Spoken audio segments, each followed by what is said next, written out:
ਜੇ ਸੁਖਜਿੰਦਰ ਸਿੰਘ ਰੰਧਾਵਾ ਜਦੋਂ ਸੁਮੇਧ ਸਿੰਘ ਸੈਣੀ ਤੇ ਰੇਡ ਪੈਂਦੀ ਆ ਤੇ ਕਹਿੰਦੇ ਆ ਕਿ ਪੁਲਿਸ ਉਹਨਾਂ ਦੇ ਘਰ ਦੇ ਬਾਹਰ ਕਿਉਂ ਖੜੀ ਰਹੀ, ਜੇ ਮੇਰੇ ਕੋਲ ਪਾਵਰ ਹੁੰਦੀ ਤੇ ਪੁਲਿਸ ਉਹਨਾਂ ਨੂੰ ਫੜ ਕੇ ਅੰਦਰ ਲਿਆਉਂਦੀ, ਤੇ ਹੁਣ ਕਿਉਂ ਨਹੀਂ ਕਿਸੇ ਨੂੰ ਫੜਿਆ ਉਹਨਾਂ ਨੇ? ਪਿਛਲੇ 4.5 ਸਾਲ ਦੀ ਨਾਕਾਮਯਾਬੀ ਦੀ ਬੋਰੀ ਕੈਪਟਨ ਦੇ ਸਿਰ ਦੇ ਉੱਤੇ ਰੱਖ ਦਈਏ। ਕੀ ਤੁਸੀਂ ਹੁਣ ਮੁੜ ਕੇ ਸਰਕਾਰ ਬਣਾਉਣ ਲਈ ਨਵਜੋਤ ਸਿੰਘ ਸਿੱਧੂ ਦੇ ਸਵਾਲਾਂ ਦੇ ਜਵਾਬ ਦੇ ਸਕਦੇ ਹੋ? ਡਰੱਗ ਮਾਫੀਏ ਨੂੰ ਲੈ ਕੇ ਉਹ ਅਕਸਰ ਇਹ ਗੱਲ ਕਰਦੇ ਨੇ ਕਿ ਜੇਕਰ ਮੇਰੇ ਕੋਲ ਤਾਕਤ ਹੁੰਦੀ ਤੇ ਜੀਜਾ ਤੇ ਸਾਲਾ ਜਿਹੜੇ ਨੇ ਉਹ ਅੰਦਰ ਹੁੰਦੇ। ਕੀ ਜੇ ਉਹ ਐਡਵੋਕੇਟ ਜਨਰਲ ਜਾਂ ਡੀਜੀਪੀ ਨੂੰ ਲੈ ਕੇ ਕੁਝ ਸਵਾਲ ਉਠਾਉਂਦੇ ਸੀ ਤੇ ਕੀ ਕਿਸੇ ਕੋਲ ਉਹਨਾਂ ਦੇ ਸਵਾਲਾਂ ਦੇ ਕੋਈ ਜਵਾਬ ਸੀ? ਚੰਨੀ ਸਾਹਿਬ ਕਿਸੇ ਬੀਬੀ ਦੇ ਮੋਢੇ ਤੇ ਹੱਥ ਰੱਖ ਕੇ ਉਹਦੀਆਂ ਗੱਲਾਂ ਸੁਣਦੇ ਨੇ ਤੇ ਸੁਰਖੀਆਂ ਬਦਲ ਜਾਂਦੀਆਂ ਨੇ, ਪਰ ਕੀ ਰੋਜ਼ ਦੀ ਰੋਜ਼ ਸੁਰਖੀਆਂ ਬਦਲਣ ਨਾਲ ਪੰਜਾਬ ਦੇ ਮੁੱਦੇ ਵੀ ਬਦਲਦੇ ਨੇ? ਕੀ ਸੁਖਜਿੰਦਰ ਸਿੰਘ ਰੰਧਾਵਾ ਦਾ ਹਫਤਾ 2 ਹਫ਼ਤਿਆਂ ਦਾ ਹੁੰਦਾ, ਜਾਂ ਕੀ ਉਹਨਾਂ ਦੇ ਹਫਤੇ ਦੇ ਵਿੱਚ ਦਿਨ ਜਿਹੜੇ ਆ 7 ਤੋਂ 10-12 ਹੁੰਦੇ ਨੇ, ਜਾਂ ਕੀ ਉਹਨਾਂ ਨੂੰ ਲੱਗਦਾ ਕਿ ਉਹਨਾਂ ਨੇ ਨਵੀਂ ਸਹੁੰ ਚੁੱਕੀ ਹੈ ਤੇ ਪੂਰੇ 5 ਸਾਲ ਉਹਨਾਂ ਕੋਲ ਪਏ ਨੇ? ਸਰਕਾਰ ਕੈਪਟਨ ਸਾਹਿਬ ਤੋਂ ਬਾਅਦ ਚੰਨੀ ਸਾਹਿਬ ਦੀ ਆ ਗਈ ਤੇ ਕੀਤਾ ਚੰਨੀ ਸਾਹਿਬ ਨੇ ਵੀ ਕੱਖ ਨਹੀਂ। ਪਿਛਲੇ 3-3.5 ਮਹੀਨਿਆਂ ਦੇ ਵਿੱਚ ਕੁਝ ਪੂਰੇ ਪੇਜ ਦੀਆਂ ਐਡਵਰਟਾਈਜ਼ਮੈਂਟਸ ਤੇ ਜਾਂ ਫਿਰ ਕੁੱਲ ਮਿਲਾ ਕੇ ਜਿਹੜਾ 11-12 ਹਜ਼ਾਰ ਕਰੋੜ ਦਾ ਜਿਹੜਾ ਉਹਨਾਂ ਨੇ ਇੱਕ ਨਵਾਂ ਕਰਜ਼ਾ ਲੈ ਲਿਆ। ਕੀ ਨਵਜੋਤ ਸਿੰਘ ਸਿੱਧੂ ਮੁੱਦੇ ਸਿਰਫ ਔਰ ਸਿਰਫ ਸੱਤਾ ਦੇ ਵਿੱਚ ਆਉਣ ਲਈ ਉਠਾ ਰਹੇ ਨੇ, ਜਾਂ ਵਾਕਈ ਉਹ ਇਸ ਗੱਲ ਲਈ ਪਾਬੰਦ ਨੇ ਕਿ ਉਹ ਸਾਰਾ ਕੁਝ ਠੀਕ ਕਰਨਾ ਚਾਹੁੰਦੇ ਨੇ? ਆਮ ਆਦਮੀ ਪਾਰਟੀ ਇੱਦਾਂ ਲੱਗਦਾ ਆ ਕਿ ਇਹ ਪੰਜਾਬ ਦੀਆਂ ਸਾਰੀਆਂ ਸਿਆਸੀ ਧਿਰਾਂ ਨੂੰ ਆਪਣੇ ਚੱਕਰ ਦੇ ਵਿੱਚ ਫਸਾ ਕੇ ਦੜਾ ਰਹੇ। ਲੋਕ ਚਾਹੁੰਦੇ ਨੇ ਕਿ ਅਸੀਂ ਬਦਲਾਵ ਲੈ ਕੇ ਆਈਏ, ਲੋਕ ਚਾਹੁੰਦੇ ਨੇ ਕਿ ਅਸੀਂ ਨਵੀਂ ਸਰਕਾਰ ਲੈ ਕੇ ਆਈਏ, ਤੇ ਜੇਕਰ ਇਸ ਬਦਲਾਵ ਦੇ ਮੁੱਦੇ ਨੂੰ ਲੈ ਕੇ ਕੁਝ 2-4-5 ਸਵਾਲ ਬਣਾ ਲਏ ਜਾਣ ਤਾਂ ਫਿਰ ਲੋਕਾਂ ਨੂੰ ਤੁਸੀਂ ਕਿਸੇ ਨਵੀਂ ਪਾਰਟੀ ਵੱਲ ਲੈ ਕੇ ਜਾ ਸਕਦੇ ਹੋ। ਹੁਣ ਤੇ ਸਰਕਾਰਾਂ ਨੂੰ ਇਸ ਗੱਲ ਦੀ ਇੱਕ ਸਮੱਸਿਆ ਬਣੀ ਹੋਵੇਗੀ ਕਿ ਇਹਨਾਂ ਯੂਨੀਅਨ ਦੇ ਆਗੂਆਂ ਨੂੰ, ਇਹਨਾਂ ਜਥੇਬੰਦੀਆਂ ਨੂੰ ਅਸੀਂ ਆਪਣੇ ਨੇੜੇ ਕਿੱਦਾਂ ਰੱਖੀਏ, ਅਸੀਂ ਇਹਨਾਂ ਨੂੰ ਆਪਣੇ ਐਲਾਨਾਂ ਦੇ ਨਾਲ, ਆਪਣੇ ਵਾਅਦਿਆਂ ਨਾਲ, ਆਪਣੀ ਕਾਰਜਕਾਰੀ ਦੇ ਨਾਲ ਖੁਸ਼ ਕਿੱਦਾਂ ਰੱਖੀਏ। ਪੱਥਰ ਤੇ ਸੋਹਣੇ ਤੇ ਬਹੁਤ ਲੱਗਦੇ ਨੇ, ਪਰ ਫਿਰ ਉਹ ਜਿਹੜੀ ਇੱਕ ਪ੍ਰਾਚੀਨਤਾ ਆ ਉਹਦੇ ਵਿੱਚੋਂ ਉਹ ਜਿਹੜੀ ਆ ਉਹ ਖੀਣ ਹੋ ਜਾਂਦੀ ਆ। ਇਹਨਾਂ ਨੂੰ ਸੰਸਦ ਦੀ ਇਮਾਰਤ ਪੁਰਾਣੀ ਲੱਗਣ ਲੱਗ ਪਈ, ਜਦ ਕਿ ਇਹਦੇ ਨਾਲੋਂ ਦੁੱਗਣੀਆਂ 3 ਗੁਣਾ ਪੁਰਾਣੀਆਂ ਇਮਾਰਤਾਂ ਦੁਨੀਆ ਦੇ ਵਿੱਚ ਨੇ ਤੇ ਉੱਥੇ ਸੰਸਦ ਜਿਹੜੀਆਂ ਚੱਲ ਰਹੀਆਂ ਨੇ। ਤੇ ਗੱਲ ਫਿਰ ਉੱਥੇ ਹੀ ਆਉਂਦੀ ਆ ਜੀ ਕਿ ਪ੍ਰਧਾਨ ਮੰਤਰੀ ਦਾ ਗੰਗਾ ਦੇ ਵਿੱਚ ਡੁਬਕੀ ਲਗਾਉਣਾ, ਕੇਦਾਰਨਾਥ ਜਾ ਕੇ ਕਿਸੇ ਗੁਫਾ ਦੇ ਵਿੱਚ ਬੈਠ ਕੇ ਵੀਡੀਓਗ੍ਰਾਫੀ ਕਰਵਾ ਲੈਣਾ, ਆਪਣੀ ਮਾਤਾ ਦੇ ਪੈਰਾਂ ਨੂੰ ਹੱਥ ਲਗਾ ਕੇ ਫੋਟੋਆਂ ਖਿਚਵਾ ਲੈਣ ਨਾਲ ਇਹ ਸਾਰੀਆਂ ਚੀਜ਼ਾਂ ਜਿਹੜੀਆਂ ਹੱਲ ਨਹੀਂ ਹੋਣੀਆਂ। ਹਰ ਚੀਜ਼ ਦੀ ਫੋਟੋਗ੍ਰਾਫੀ ਕਰਕੇ, ਹਰ ਚੀਜ਼ ਦੀ ਵੀਡੀਓਗ੍ਰਾਫੀ ਕਰਕੇ, ਹਰ ਚੀਜ਼ ਨੂੰ ਧਰਮ ਨਾਲ ਜੋੜ ਕੇ, ਫਿਰ ਹਰ ਚੀਜ਼ ਨੂੰ ਸਿਆਸਤ ਨਾਲ ਜੋੜ ਕੇ ਨਾ ਦੇਖਿਆ ਜਾਵੇ।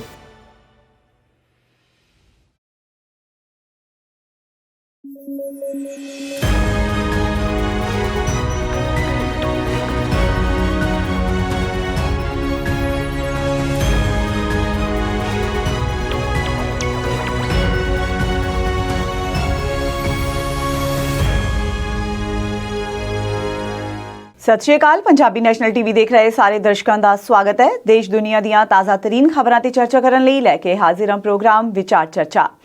ਨਵਜੋਤ ਸਿੱਧੂ ਨੇ ਇੱਕ ਵਾਰ ਫਿਰ ਤੋਂ ਆਪਣੀ ਹੀ ਸਰਕਾਰ ਤੇ ਨਿਸ਼ਾਨਾ ਵਿੰਦਿਆਂ ਇਹ ਕਿਹਾ ਹੈ ਕਿ ਉਹ ਕੋਈ ਸ਼ੋਅ ਪੀਸ ਬਣ ਕੇ ਨਹੀਂ ਰਹਿਣਗੇ, ਤੇ ਨਾਲ ਦੀ ਨਾਲ ਉਹਨਾਂ ਨੇ 2 ਸਾਬਕਾ ਮੁੱਖ ਮੰਤਰੀਆਂ ਨੂੰ ਵੀ ਘੇਰਿਆ ਹੈ। ਇਸ ਬਾਰੇ ਵਿਸਥਾਰ ਨਾਲ ਚਰਚਾ ਕਰਾਂਗੇ ਤੇ ਨਾਲ ਦੀ ਨਾਲ ਚਰਚਾ ਕਰਾਂਗੇ ਜੀ ਕਾਂਗਰਸ ਤੇ ਆਮ ਆਦਮੀ ਪਾਰਟੀ ਵਿਚਾਲੇ ਚੱਲ ਰਹੀ ਖਹਿਬਾਜ਼ੀ ਬਾਰੇ। ਉਧਰ ਪ੍ਰਧਾਨ ਮੰਤਰੀ ਨਰਿੰਦਰ ਮੋਦੀ ਨੇ ਕਾਸ਼ੀ ਵਿਸ਼ਵਨਾਥ ਕੋਰੀਡੋਰ ਦੇ ਪਹਿਲੇ ਪੜਾਅ ਦਾ ਵੀ ਉਦਘਾਟਨ ਕੀਤਾ ਹੈ। ਇਸ ਬਾਰੇ ਚਰਚਾ ਕਰਾਂਗੇ ਤੇ ਇਹਨਾਂ ਮੁੱਦਿਆਂ ਤੇ ਚਰਚਾ ਕਰਨ ਲਈ ਮੇਰੇ ਨਾਲ ਨੇ ਜੀ ਸਾਡੇ ਮਾਹਿਰ ਮਹਿਮਾਨ ਅੰਮ੍ਰਿਤਪਾਲ ਸ਼ਰਮਾ ਜੀ। ਸਤਿ ਸ਼੍ਰੀ ਅਕਾਲ ਸ਼ਰਮਾ ਜੀ, ਸਵਾਗਤ ਹੈ। ਸਤਿ ਸ਼੍ਰੀ ਅਕਾਲ ਹਰਪ੍ਰੀਤ ਜੀ, ਸ਼ੁਕਰੀਆ ਜੀ। ਸ਼ਰਮਾ ਜੀ, ਗੱਲ ਕਰੀਏ ਨਵਜੋਤ ਸਿੰਘ ਸਿੱਧੂ ਦੀ। ਉਹ ਤਾਂ ਸ਼ੁਰੂ ਤੋਂ ਹੀ ਵੈਸੇ ਜੇ ਅਸੀਂ ਦੇਖੀਏ ਤਾਂ ਮੁੱਖ ਮੰਤਰੀ ਚਰਨਜੀਤ ਸਿੰਘ ਚੰਨੀ ਤੇ ਹੋਰ ਵਿਧਾਇਕਾਂ ਤੇ ਸਾਰਿਆਂ ਤੇ ਕਾਫੀ ਹਮਲਾਵਰ ਰਹੇ ਹੀ ਨੇ, ਤੇ ਉਹਨਾਂ ਦਾ ਨਿਸ਼ਾਨਾ ਜਿਹੜੇ ਉਹ ਸਾਰੇ ਕੋਈ ਨਾ ਕੋਈ ਬੰਦਾ ਹੀ ਰਿਹਾ। ਪਰ ਪਿੱਛੇ ਜੇ ਉਹਨਾਂ ਨੇ ਇਹ ਕਹਿ ਦਿੱਤਾ ਹੈ ਜੀ ਕਿ ਉਹ ਕੋਈ ਸ਼ੋਪੀਸ ਬਣ ਕੇ ਨਹੀਂ ਰਹਿਣਗੇ। ਕੀ ਤੁਹਾਨੂੰ ਲੱਗਦਾ ਕਿ ਉਹ ਆਪਣੇ ਆਪ ਨੂੰ ਉਹ ਸੋਚਦੇ ਨੇ ਕਿ ਮੈਨੂੰ ਇੱਕ ਸ਼ੋਪੀਸ ਬਣਾ ਕੇ ਖੜਾ ਕਰ ਦਿੱਤਾ? ਉਹਨਾਂ ਨੇ ਇਹ ਗੱਲ ਕਹੀ ਹੈ ਕਿ ਮੇਰੇ ਹੱਥ ਵਿੱਚ ਨਾ ਮੈਂ ਨਿਯੁਕਤੀ ਕਰ ਸਕਦਾ ਕਿਸੇ ਦੀ, ਮਤਲਬ ਮੈਨੂੰ ਇੱਕ ਸ਼ੋਪੀਸ ਬਣਾ ਕੇ ਰੱਖ ਦਿੱਤਾ ਗਿਆ। ਕੀ ਕਹਿਣਾ ਚਾਹੋਗੇ? ਦੇਖੋ ਜੀ, ਬਹੁਤ ਸਾਰੀਆਂ ਗੱਲਾਂ ਤੁਸੀਂ ਕਹਿ ਦਿੱਤੀਆਂ ਜੀ, ਤੇ ਇਹ ਗੱਲਾਂ ਕਾਫੀ ਹੱਦ ਤੱਕ ਠੀਕ ਵੀ ਜਾਪਦੀਆਂ ਜੀ। ਜਦੋਂ ਨਵੇਂ ਮੁੱਖ ਮੰਤਰੀ ਬਣਾਏ ਗਏ ਚਰਨਜੀਤ ਸਿੰਘ ਚੰਨੀ, ਤਾਂ ਉਹ ਵੀ ਇਹ ਗੱਲ ਕਹਿੰਦੇ ਨਜ਼ਰ ਆਏ ਕਿ ਮੈਂ ਗਰੀਬ ਹਾਂ ਪਰ ਕਮਜ਼ੋਰ ਨਹੀਂ, ਤੇ ਉਹਨਾਂ ਨੂੰ ਕਿਸੇ ਨੇ ਕਮਜ਼ੋਰ ਨਹੀਂ ਕਿਹਾ ਸੀ। ਬਹੁਤ ਵਾਰ ਅਸੀਂ ਆਪਣੀਆਂ ਕਮਜ਼ੋਰੀਆਂ ਤੋਂ ਬਚਦੇ ਹੋਏ, ਆਪਣੀਆਂ ਕਮਜ਼ੋਰੀਆਂ ਨੂੰ ਲੁਕਾਉਂਦੇ ਹੋਏ ਆਪ ਹੀ ਇਸ ਗੱਲ ਦਾ ਜ਼ਿਕਰ ਕਰ ਦਿੰਦੇ ਹਾਂ। ਬਿਲਕੁਲ, ਕਿਉਂਕਿ ਉਹਨਾਂ ਨੇ ਇਹ ਗੱਲ ਕਹਿ ਦਿੱਤੀ ਕਿ ਮੈਂ ਗਰੀਬ ਹਾਂ, ਕਮਜ਼ੋਰ ਨਹੀਂ।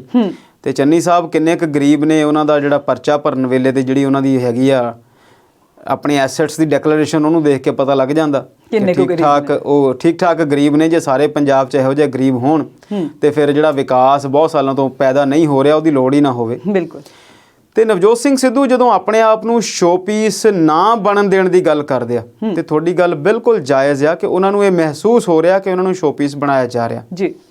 ਕਿਉਂਕਿ ਇਸ ਤੋਂ ਪਹਿਲਾਂ ਉਹ ਸ਼ੋਬਿਜ਼ ਦੀ ਦੁਨੀਆ ਨਾਲ ਜੁੜੇ ਹੋਏ ਸੀ, ਸੈਲੀਬ੍ਰਿਟੀਜ਼ ਵਾਲੀ ਫੀਲਿੰਗ ਉਹਨਾਂ ਦੇ ਕੋਲ ਬਹੁਤ ਪਹਿਲਾਂ ਤੋਂ ਸੀ। ਕ੍ਰਿਕਟ ਦੀ ਕਮੈਂਟਰੀ ਕਰਦਿਆਂ ਉਹਨਾਂ ਨੇ ਵੀਡੀਓ ਦੇ ਜਾਂ ਟੈਲੀਵਿਜ਼ਨ ਦੇ ਜਾਂ ਫਿਲਮਾਂ ਦੇ ਨਾਲ ਸੰਬੰਧਿਤ ਕੁਝ ਸ਼ੋਜ਼ ਦੇ ਵਿੱਚ ਹਿੱਸਾ ਲਿਆ ਜਿੱਥੇ ਉਹਨਾਂ ਦੀ TRP ਜਿਹੜੀ ਆ ਕਾਫੀ ਹਾਈ ਸੀ। ਬਿਲਕੁਲ। ਰਾਜਨੀਤੀ 'ਚ ਕਦਮ ਰੱਖਣ ਤੋਂ ਬਾਅਦ ਵੀ ਕਾਫੀ ਦੇਰ ਤੱਕ ਉਹ ਟੈਲੀਵਿਜ਼ਨ ਦੀ ਦੁਨੀਆ ਦੇ ਵਿੱਚ ਐਕਟਿਵ ਰਹੇ ਨੇ। ਉਹ ਨਾਲ ਦੀ ਨਾਲੇ ਦੋਨੋਂ ਚੀਜ਼ਾਂ ਨੂੰ ਕਰਦੇ ਰਹੇ। ਫਿਰ ਬਾਅਦ ਵਿੱਚ ਇੱਕ ਵਾਰੇ ਰੌਲਾ ਇਸ ਗੱਲ ਦਾ ਬਣਿਆ ਕਿ ਤੁਸੀਂ ਦੋਨੋਂ ਲਾਹੇ ਦੇ ਜਿਹੜੇ ਪਦ ਨੇ, ਦੋਨੋਂ ਲਾਭ ਦੇ ਪਦ ਨੇ, ਉਹਨਾਂ ਉੱਤੇ ਨਹੀਂ ਰਹਿ ਸਕਦੇ। ਫਿਰ ਉਹਨਾਂ ਨੇ ਉਹ ਜਿਹੜਾ TV ਦਾ ਸਿਸਟਮ ਸੀ ਆਪਣਾ ਛੱਡਿਆ। ਜੀ। ਜਿਹੜੀ ਤੁਸੀਂ ਗੱਲ ਕੀਤੀ ਕਿ ਉਹ ਅਕਸਰ ਕਿਸੇ ਨਾ ਕਿਸੇ ਨੂੰ ਨਿਸ਼ਾਨੇ 'ਤੇ ਰੱਖਦੇ ਨੇ, ਮੈਂ ਇਹ ਤੋਂ ਥੋੜ੍ਹਾ ਜਿਹਾ ਦੂਜੇ ਪਾਸੇ ਦੀ ਜੇ ਅਸੀਂ ਗੱਲ ਕਰੀਏ ਤਾਂ ਮੈਨੂੰ ਇੱਦਾਂ ਲੱਗਦਾ ਕਿ ਉਹ ਸਿਸਟਮ ਤੋਂ ਪਰੇਸ਼ਾਨ ਨੇ ਜੀ। ਉਹ ਸਮਾਜ ਦੇ ਵਿੱਚ ਰਾਜਨੀਤਿਕ ਤੰਤਰ ਦੀਆਂ ਜਿਹੜੀਆਂ ਊਣਤਾਈਆਂ ਨੇ ਉਹਨੂੰ ਕੱਢਣ ਲਈ ਵਜੇਦ ਨੇ। ਤੇ ਇੱਦਾਂ ਵੀ ਲੱਗਦਾ ਕਿ ਜਿੱਦਾਂ ਇੱਕ ਬਹੁਤ ਵੱਡੇ ਵਿਦਵਾਨ ਸੀ ਜਾਂ ਬਹੁਤ ਵੱਡੇ ਦਾਰਸ਼ਨਿਕ ਸੀ ਰਜਨੀਸ਼, ਜਦੋਂ ਉਹ ਡਿਸਕੋਰਸ ਦਿੰਦੇ ਸੀ ਤੇ ਆਪਣੇ ਡਿਸਕੋਰਸ ਦੇ ਵਿੱਚ ਆਪਣੀਆਂ ਹੀ ਕਈਆਂ ਹੋਈਆਂ ਗੱਲਾਂ ਨੂੰ ਕਈ ਵਾਰ ਖੰਡਨ ਕਰ ਲੈਂਦੇ ਸੀ। ਤੇ ਬਾਅਦ ਵਿੱਚ ਜਦੋਂ ਉਹਨਾਂ ਦਾ ਐਨਾਲਿਸਿਸ ਕੀਤਾ ਜਾਂਦਾ ਜਾਂ ਜਦੋਂ ਓਸ਼ੋ ਦੇ ਬਾਰੇ ਗੱਲਾਂ ਕੀਤੀਆਂ ਜਾਂਦੀਆਂ ਤਾਂ ਕਿਹਾ ਜਾਂਦਾ ਕਿ ਉਹਨਾਂ ਨੂੰ ਆਪ ਨੂੰ ਵੀ ਬਹੁਤ ਸਾਰੀਆਂ ਚੀਜ਼ਾਂ ਬਾਰੇ ਭ੍ਰਾਂਤੀਆਂ ਸੀ, ਪਰ ਸ਼ਬਦਾਂ ਦੇ ਜਾਦੂਗਰ ਸੀ ਤੇ ਸ਼ਬਦਾਂ ਦੇ ਨਾਲ ਆਪਣੀਆਂ ਚੀਜ਼ਾਂ ਨੂੰ ਉਹ ਢੱਕ ਲਪੇਟ ਲੈਂਦੇ ਸੀ ਜੀ। ਸੋ ਨਵਜੋਤ ਸਿੰਘ ਸਿੱਧੂ ਕਿਸੇ ਤੇ ਨਿਸ਼ਾਨਾ ਨਹੀਂ ਵਿੰਨਦੇ। ਅਸਲ ਦੇ ਵਿੱਚ ਉਹਨਾਂ ਦੇ ਦਿਮਾਗ ਦੇ ਵਿੱਚ ਜੋ ਸਾਰੀਆਂ ਚੀਜ਼ਾਂ ਹਨ ਉਹਨਾਂ ਨੂੰ ਉਹ ਅਕਸਰ ਲੋਕਾਂ ਦੇ ਸਾਹਮਣੇ ਮੀਡੀਆ ਦੇ ਦਰਪੇਸ਼ ਉਹ ਰੱਖਦੇ ਰਹਿੰਦੇ ਨੇ ਸਾਰੀਆਂ ਚੀਜ਼ਾਂ ਜੀ। ਉਹਨਾਂ ਮਤਲਬ ਉਹਨਾਂ ਦਾ ਇਹ ਹੁੰਦਾ ਕਿ ਉਹ ਜਿਹੜਾ ਸਿਸਟਮ ਚੱਲ ਰਿਹਾ ਹੈ ਉਹਨੂੰ ਉਹ ਬਦਲਣਾ ਚਾਹੁੰਦੇ ਨੇ, ਉਹਨਾਂ ਨੂੰ ਉਹ ਤੰਗ ਪਰੇਸ਼ਾਨ ਕਰ ਰਿਹਾ ਤੇ ਮੁੱਖ ਮੰਤਰੀਆਂ ਨੂੰ ਲੈ ਕੇ ਉਹਨਾਂ ਨੇ ਨਿਸ਼ਾਨਾ ਸਾਧਿਆ ਹੈ। ਸ਼ਰਮਾ ਜੀ ਕੀ ਕਹਿਣਾ ਚਾਹੋਗੇ? ਬਿਲਕੁਲ ਤੁਸੀਂ ਗੱਲ ਦੱਸੀ ਆ ਕਿ ਉਹ ਉਸ ਸਿਸਟਮ ਦੇ ਉੱਤੇ ਨਿਸ਼ਾਨਾ ਬੰਨ੍ਹਦੇ ਨੇ ਤੇ ਨਾਲ ਦੀ ਨਾਲ ਫਿਰ ਉਹਨਾਂ ਨੇ ਜਿਹੜੀ ਜੋ ਜਾਣਕਾਰੀ ਨਾਲ ਦੇ ਸੂਬਿਆਂ ਤੋਂ ਜਾਂ ਭਾਰਤ ਦੇ ਬਾਕੀ ਸੂਬਿਆਂ ਤੋਂ ਲਈ ਹੋਈ ਆ ਕਿ ਤੇਲੰਗਾਨਾ ਦਾ ਜਿਹੜਾ ਸਿਸਟਮ ਆ ਸੈਂਡ ਮਾਫ ਰੇਤ ਦਾ ਸਿਸਟਮ ਇੱਕ ਬਣਾਇਆ ਹੋਇਆ, ਰੇਤ ਦੀ ਜਿਹੜੀ ਪਾਲਿਸੀ ਬਣਾਈ ਹੋਈ ਆ ਦਰਿਆਵਾਂ 'ਚੋਂ ਰੇਤ ਕੱਢਣ ਦੀ ਤੇ ਵੇਚਣ ਦੀ, ਉਹਨੂੰ ਲੈ ਕੇ ਉਹ ਸੋਚਦੇ ਨੇ ਕਿ ਇਦਾਂ ਦਾ ਮਾਡਲ ਪੰਜਾਬ ਵਿੱਚੋਂ ਲਿਖਿਆ ਜਾਵੇ। ਤਾਮਿਲਨਾਡੂ ਦੇ ਸ਼ਰਾਬ ਮਾਡਲ ਨੂੰ ਲੈ ਕੇ ਉਹ ਸੋਚਦੇ ਨੇ ਕਿ ਇੱਥੇ ਕੁਝ ਇਦਾਂ ਦਾ ਕੀਤਾ ਜਾ ਸਕਦਾ। ਡਰੱਗ ਮਾਫੀਏ ਨੂੰ ਲੈ ਕੇ ਉਹ ਅਕਸਰ ਇਹ ਗੱਲ ਕਰਦੇ ਨੇ ਕਿ ਜੇਕਰ ਮੇਰੇ ਕੋਲ ਤਾਕਤ ਹੁੰਦੀ ਤੇ ਜੀਜਾ ਤੇ ਸਾਲਾ ਜਿਹੜੇ ਨੇ ਉਹ ਅੰਦਰ ਹੁੰਦੇ, ਜਾਂ ਇਹੋ ਜਿਹੀਆਂ ਗੱਲਾਂ ਉਹ ਕਈ ਵਾਰ ਕਰਦੇ ਨਜ਼ਰ ਆਉਂਦੇ ਨੇ। ਬਹੁਤ ਵਾਰ ਅਸੀਂ ਇਹ ਵੀ ਕਹਿੰਦੇ ਹਾਂ ਕਿ ਉਹ ਬਹੁਤ ਜ਼ਿਆਦਾ ਬੋਲਦੇ ਨੇ ਜਾਂ ਬਹੁਤ ਜ਼ਿਆਦਾ ਐਗਰੈਸਿਵ ਹੋ ਜਾਂਦੇ ਨੇ, ਉਹ ਡਿਸਪਲਿਨ ਪਾਰਟੀ ਲਾਈਨ ਦਾ ਜਿਹੜਾ ਆ ਉਹਨੂੰ ਫੋਲੋ ਨਹੀਂ ਕਰਦੇ। ਪਰ ਮੈਂ ਇਹ ਗੱਲ ਜਦੋਂ ਅਸੀਂ ਇੱਦਾਂ ਸੋਚਦੇ ਹਾਂ ਫਿਰ ਇਹ ਗੱਲ ਵੀ ਹਰਪ੍ਰੀਤ ਜੀ ਤੁਹਾਨੂੰ ਜਾਂ ਦਰਸ਼ਕਾਂ ਨੂੰ ਵੀ ਪੁੱਛਣੀ ਚਾਹੁੰਦਾ ਕਿ ਕੀ ਡਿਸਪਲਿਨ ਜਿਹੜਾ ਆ ਸੱਚ ਤੋਂ ਵੱਡੀ ਚੀਜ਼ ਆ? ਬਿਲਕੁਲ। ਕੀ ਪਾਰਟੀ ਦੀਆਂ ਲਾਈਨਸ ਦੇ ਅੰਦਰ ਰਹਿ ਕੇ ਹੀ ਸਾਰਾ ਕੁਝ ਕੀਤਾ ਜਾਣਾ ਚਾਹੀਦਾ?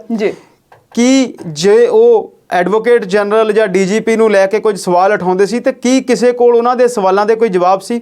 ਸਿਰਫ ਸਿੱਧੂ ਦੀਆਂ ਗੱਲਾਂ ਨੂੰ ਕੱਟ ਦੇਣਾ ਕਿ ਉਹ ਜ਼ਿਆਦਾ ਬੋਲਦੇ ਨੇ ਜਾਂ ਉਹ ਪਾਰਟੀ ਦੀ ਲਾਈਨ ਤੇ ਨਹੀਂ ਸਹੀ ਚੱਲਦੇ, ਮਨੀਸ਼ ਤਿਵਾੜੀ ਨੂੰ ਉਹ ਚੰਗਾ ਨਹੀਂ ਲੱਗਦਾ ਜਾਂ ਕੁਝ ਹੋਰ ਬੰਦਿਆਂ ਨੂੰ ਉਹਨਾਂ ਦੀਆਂ ਗੱਲਾਂ ਪਸੰਦ ਨਹੀਂ ਆਉਂਦੀਆਂ।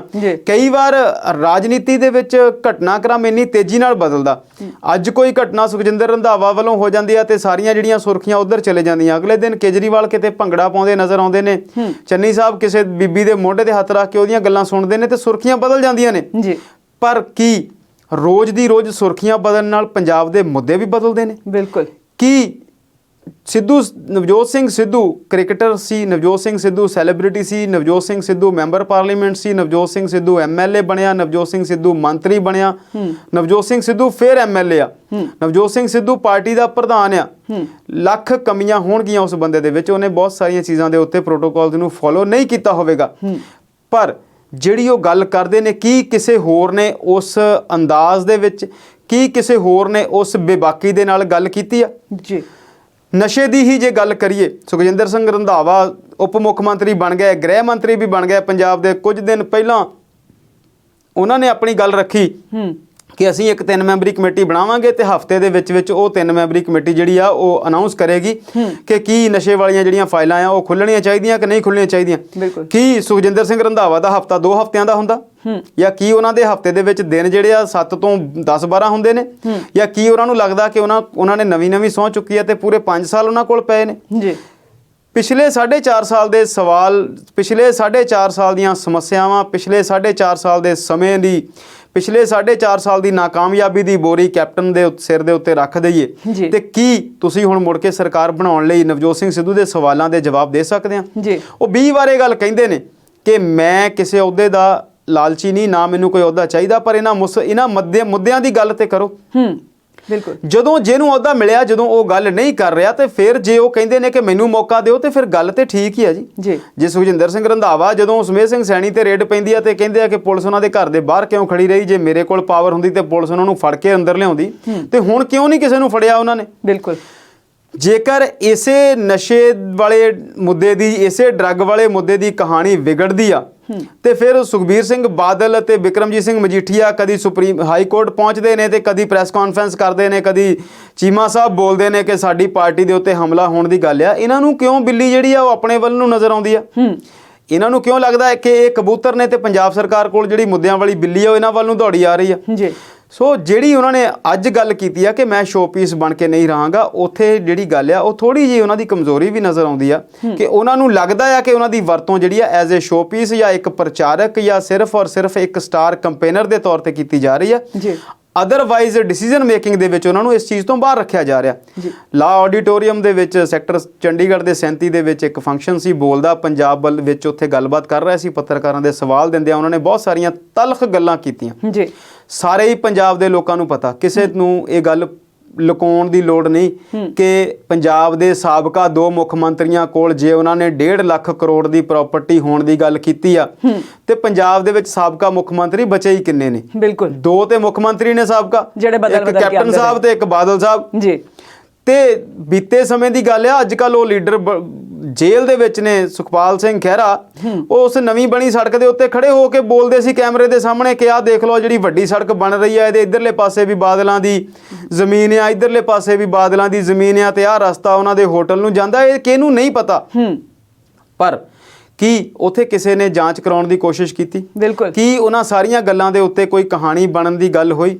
ਜੇ ਟਰਾਂਸਪੋਰਟ ਮਹਿਕਮੇ ਦੇ ਵਿੱਚ ਸਾਰੀਆਂ ਗੱਲਾਂ ਵਿੱਚ ਕਮੀਆਂ ਸੀ, ਰਾਜਾ ਵੜਿੰਗ ਨੇ ਕੁਝ ਗੱਲਾਂ ਸਾਹਮਣੇ ਲੈ ਕੇ ਆਂਦੀਆਂ, ਭਾਵੇਂ ਉਹਨਾਂ ਨੂੰ ਬ੍ਰੇਕ ਹਾਈ ਕੋਰਟ ਨੇ ਲਾ ਦਿੱਤੀ, ਜੀ, ਪਰ ਮੁੱਦੇ ਤੇ ਉੱਥੇ ਦੇ ਉੱਥੇ ਖੜੇ ਨੇ। ਬਿਲਕੁਲ। ਸਰਕਾਰ ਕੈਪਟਨ ਸਾਹਿਬ ਤੋਂ ਬਾਅਦ ਚੰਨੀ ਸਾਹਿਬ ਦੀ ਆ ਗਈ ਤੇ ਕੀਤਾ ਚੰਨੀ ਸਾਹਿਬ ਨੇ ਵੀ ਕੱਖ ਨਹੀਂ। ਪਿਛਲੇ 3-3.5 ਮਹੀਨਿਆਂ ਦੇ ਵਿੱਚ ਕੁਝ ਐਲਾਨ ਤੇ ਕੁਝ ਪੂਰੇ ਪੇਜ ਦੀਆਂ ਐਡਵਰਟਾਈਜ਼ਮੈਂਟਸ ਤੇ ਜਾਂ ਫਿਰ ਕੁੱਲ ਮਿਲਾ ਕੇ ਜਿਹੜਾ 11-12 ਹਜ਼ਾਰ ਕਰੋੜ ਦਾ ਜਿਹੜਾ ਉਹਨਾਂ ਨੇ ਇੱਕ ਨਵਾਂ ਕਰਜ਼ਾ ਲੈ ਲਿਆ। ਤੋ ਜੇ ਨਵਜੋਤ ਸਿੰਘ ਸਿੱਧੂ ਇਹ ਗੱਲ ਕਹਿੰਦੇ ਨੇ ਕਿ 900 ਏਕੜ ਦੇ ਕਰੀਬ ਪੈਲੀ ਪੰਜਾਬ ਦੇ 2 ਸਾਬਕਾ ਮੁੱਖ ਮੰਤਰੀਆਂ ਕੋਲ ਨੇ, ਉਹਨਾਂ ਨੇ ਨਾਂ ਦੱਸਣ ਵੇਲੇ ਕਿਹਾ ਕਿ ਜਸਟਿਸ ਕੁਲਦੀਪ ਸਿੰਘ ਦੀ ਰਿਪੋਰਟ ਪੜ੍ਹ ਲਓ ਤੇ ਰਿਪੋਰਟ ਪੜ੍ਹਿਆ ਤੁਹਾਨੂੰ ਪਤਾ ਲੱਗ ਜਾਊਗਾ। ਪਰ ਗੱਲ ਤੇ ਇਹ ਆ ਕਿ ਕੀ ਨਵਜੋਤ ਸਿੰਘ ਸਿੱਧੂ ਮੁੱਦੇ ਸਿਰਫ ਔਰ ਸਿਰਫ ਸੱਤਾ ਦੇ ਵਿੱਚ ਆਉਣ ਲਈ ਉਠਾ ਰਹੇ ਨੇ ਜਾਂ ਵਾਕਈ ਉਹ ਇਸ ਗੱਲ ਲਈ ਪਾਬੰਦ ਨੇ ਕਿ ਉਹ ਸਾਰਾ ਕੁਝ ਠੀਕ ਕਰਨਾ ਚਾਹੁੰਦੇ ਨੇ? ਤੇ ਇਸ ਗੱਲ ਨੂੰ ਹੱਲ ਕਰਨ ਦਾ ਮੀਟਰ ਕੋਈ ਨਹੀਂ ਹਰਪ੍ਰੀਤ ਜੀ, ਇਹ ਤੇ ਜਾਂ ਫਿਰ ਉਹ ਸਰਕਾਰ ਕੋਈ ਆਵੇ ਇਹਨਾਂ ਮੁੱਦਿਆਂ ਨੂੰ ਹੱਥ ਪਾਵੇ ਜਾਂ ਉਹਨਾਂ ਨੂੰ ਇੱਕ ਵਾਰ ਮੌਕਾ ਮਿਲੇ ਤੇ ਉਹ ਕੁਝ ਕਰਕੇ ਦਿਖਾਉਣ। ਉਸ ਤੋਂ ਬਿਨਾਂ ਤੇ ਸਾਰੀਆਂ ਜਿਹੜੀਆਂ ਗੱਲਾਂ ਨੇ ਉਹ ਕਿਆਸ ਹਰਾਈਆਂ ਨੇ। ਪਰ ਇੱਕ ਗੱਲ ਮੰਨਣੀ ਪਵੇਗੀ ਕਿ ਜਿਹੜੀਆਂ ਉਹ ਗੱਲਾਂ ਕਰਦੇ ਨੇ ਉਹ ਠੀਕ ਨੇ। ਸਰਕਾਰਾਂ ਉਹਨਾਂ ਗੱਲਾਂ ਨੂੰ ਕਿੱਦਾਂ ਹੱਲ ਕਰ ਸਕਦੀਆਂ ਨੇ, ਕਿੱਦਾਂ ਉਹਨਾਂ ਤੋਂ ਬਚ ਸਕਦੀਆਂ ਨੇ, ਇਹ ਸੋਚਣਾ ਸਰਕਾਰਾਂ ਦਾ ਕੰਮ ਆ ਤੇ ਵੋਟਰਾਂ ਅੱਗੇ ਉਹ ਬਹੁਤ ਸਾਫ਼ ਗੋਈ ਦੇ ਨਾਲ ਆਪਣੀ ਗੱਲ ਜਿਹੜੀ ਆ ਉਹ ਅਕਸਰ ਰੱਖਦੇ ਨਜ਼ਰ ਆਉਂਦੇ ਨੇ। ਜੀ ਸ਼ਰਮਾ ਜੀ, ਨਵਜੋਤ ਸਿੰਘ ਸਿੱਧੂ ਤਾਂ ਆਪਣੀ ਸਰਕਾਰ ਤੇ ਸਵਾਲ ਚੁੱਕਦੇ ਹੀ ਨੇ, ਪਰ ਹੁਣ ਨਾਲ ਦੇ ਨਾਲ ਇਸ ਵਾਰੀ ਆਮ ਆਦਮੀ ਪਾਰਟੀ ਵੀ ਕਾਫੀ ਸਰਗਰਮ ਹੈ ਤੇ ਕਾਂਗਰਸ ਤੇ ਆਮ ਆਦਮੀ ਪਾਰਟੀ ਵਿੱਚ ਕਾਫੀ ਖਹਿਬਾਜ਼ੀ ਚੱਲ ਰਹੀ ਹੈ ਤੇ ਇਸ ਬਾਰੇ ਅਸੀਂ ਚਰਚਾ ਕਰਾਂਗੇ ਬ੍ਰੇਕ ਤੋਂ ਬਾਅਦ।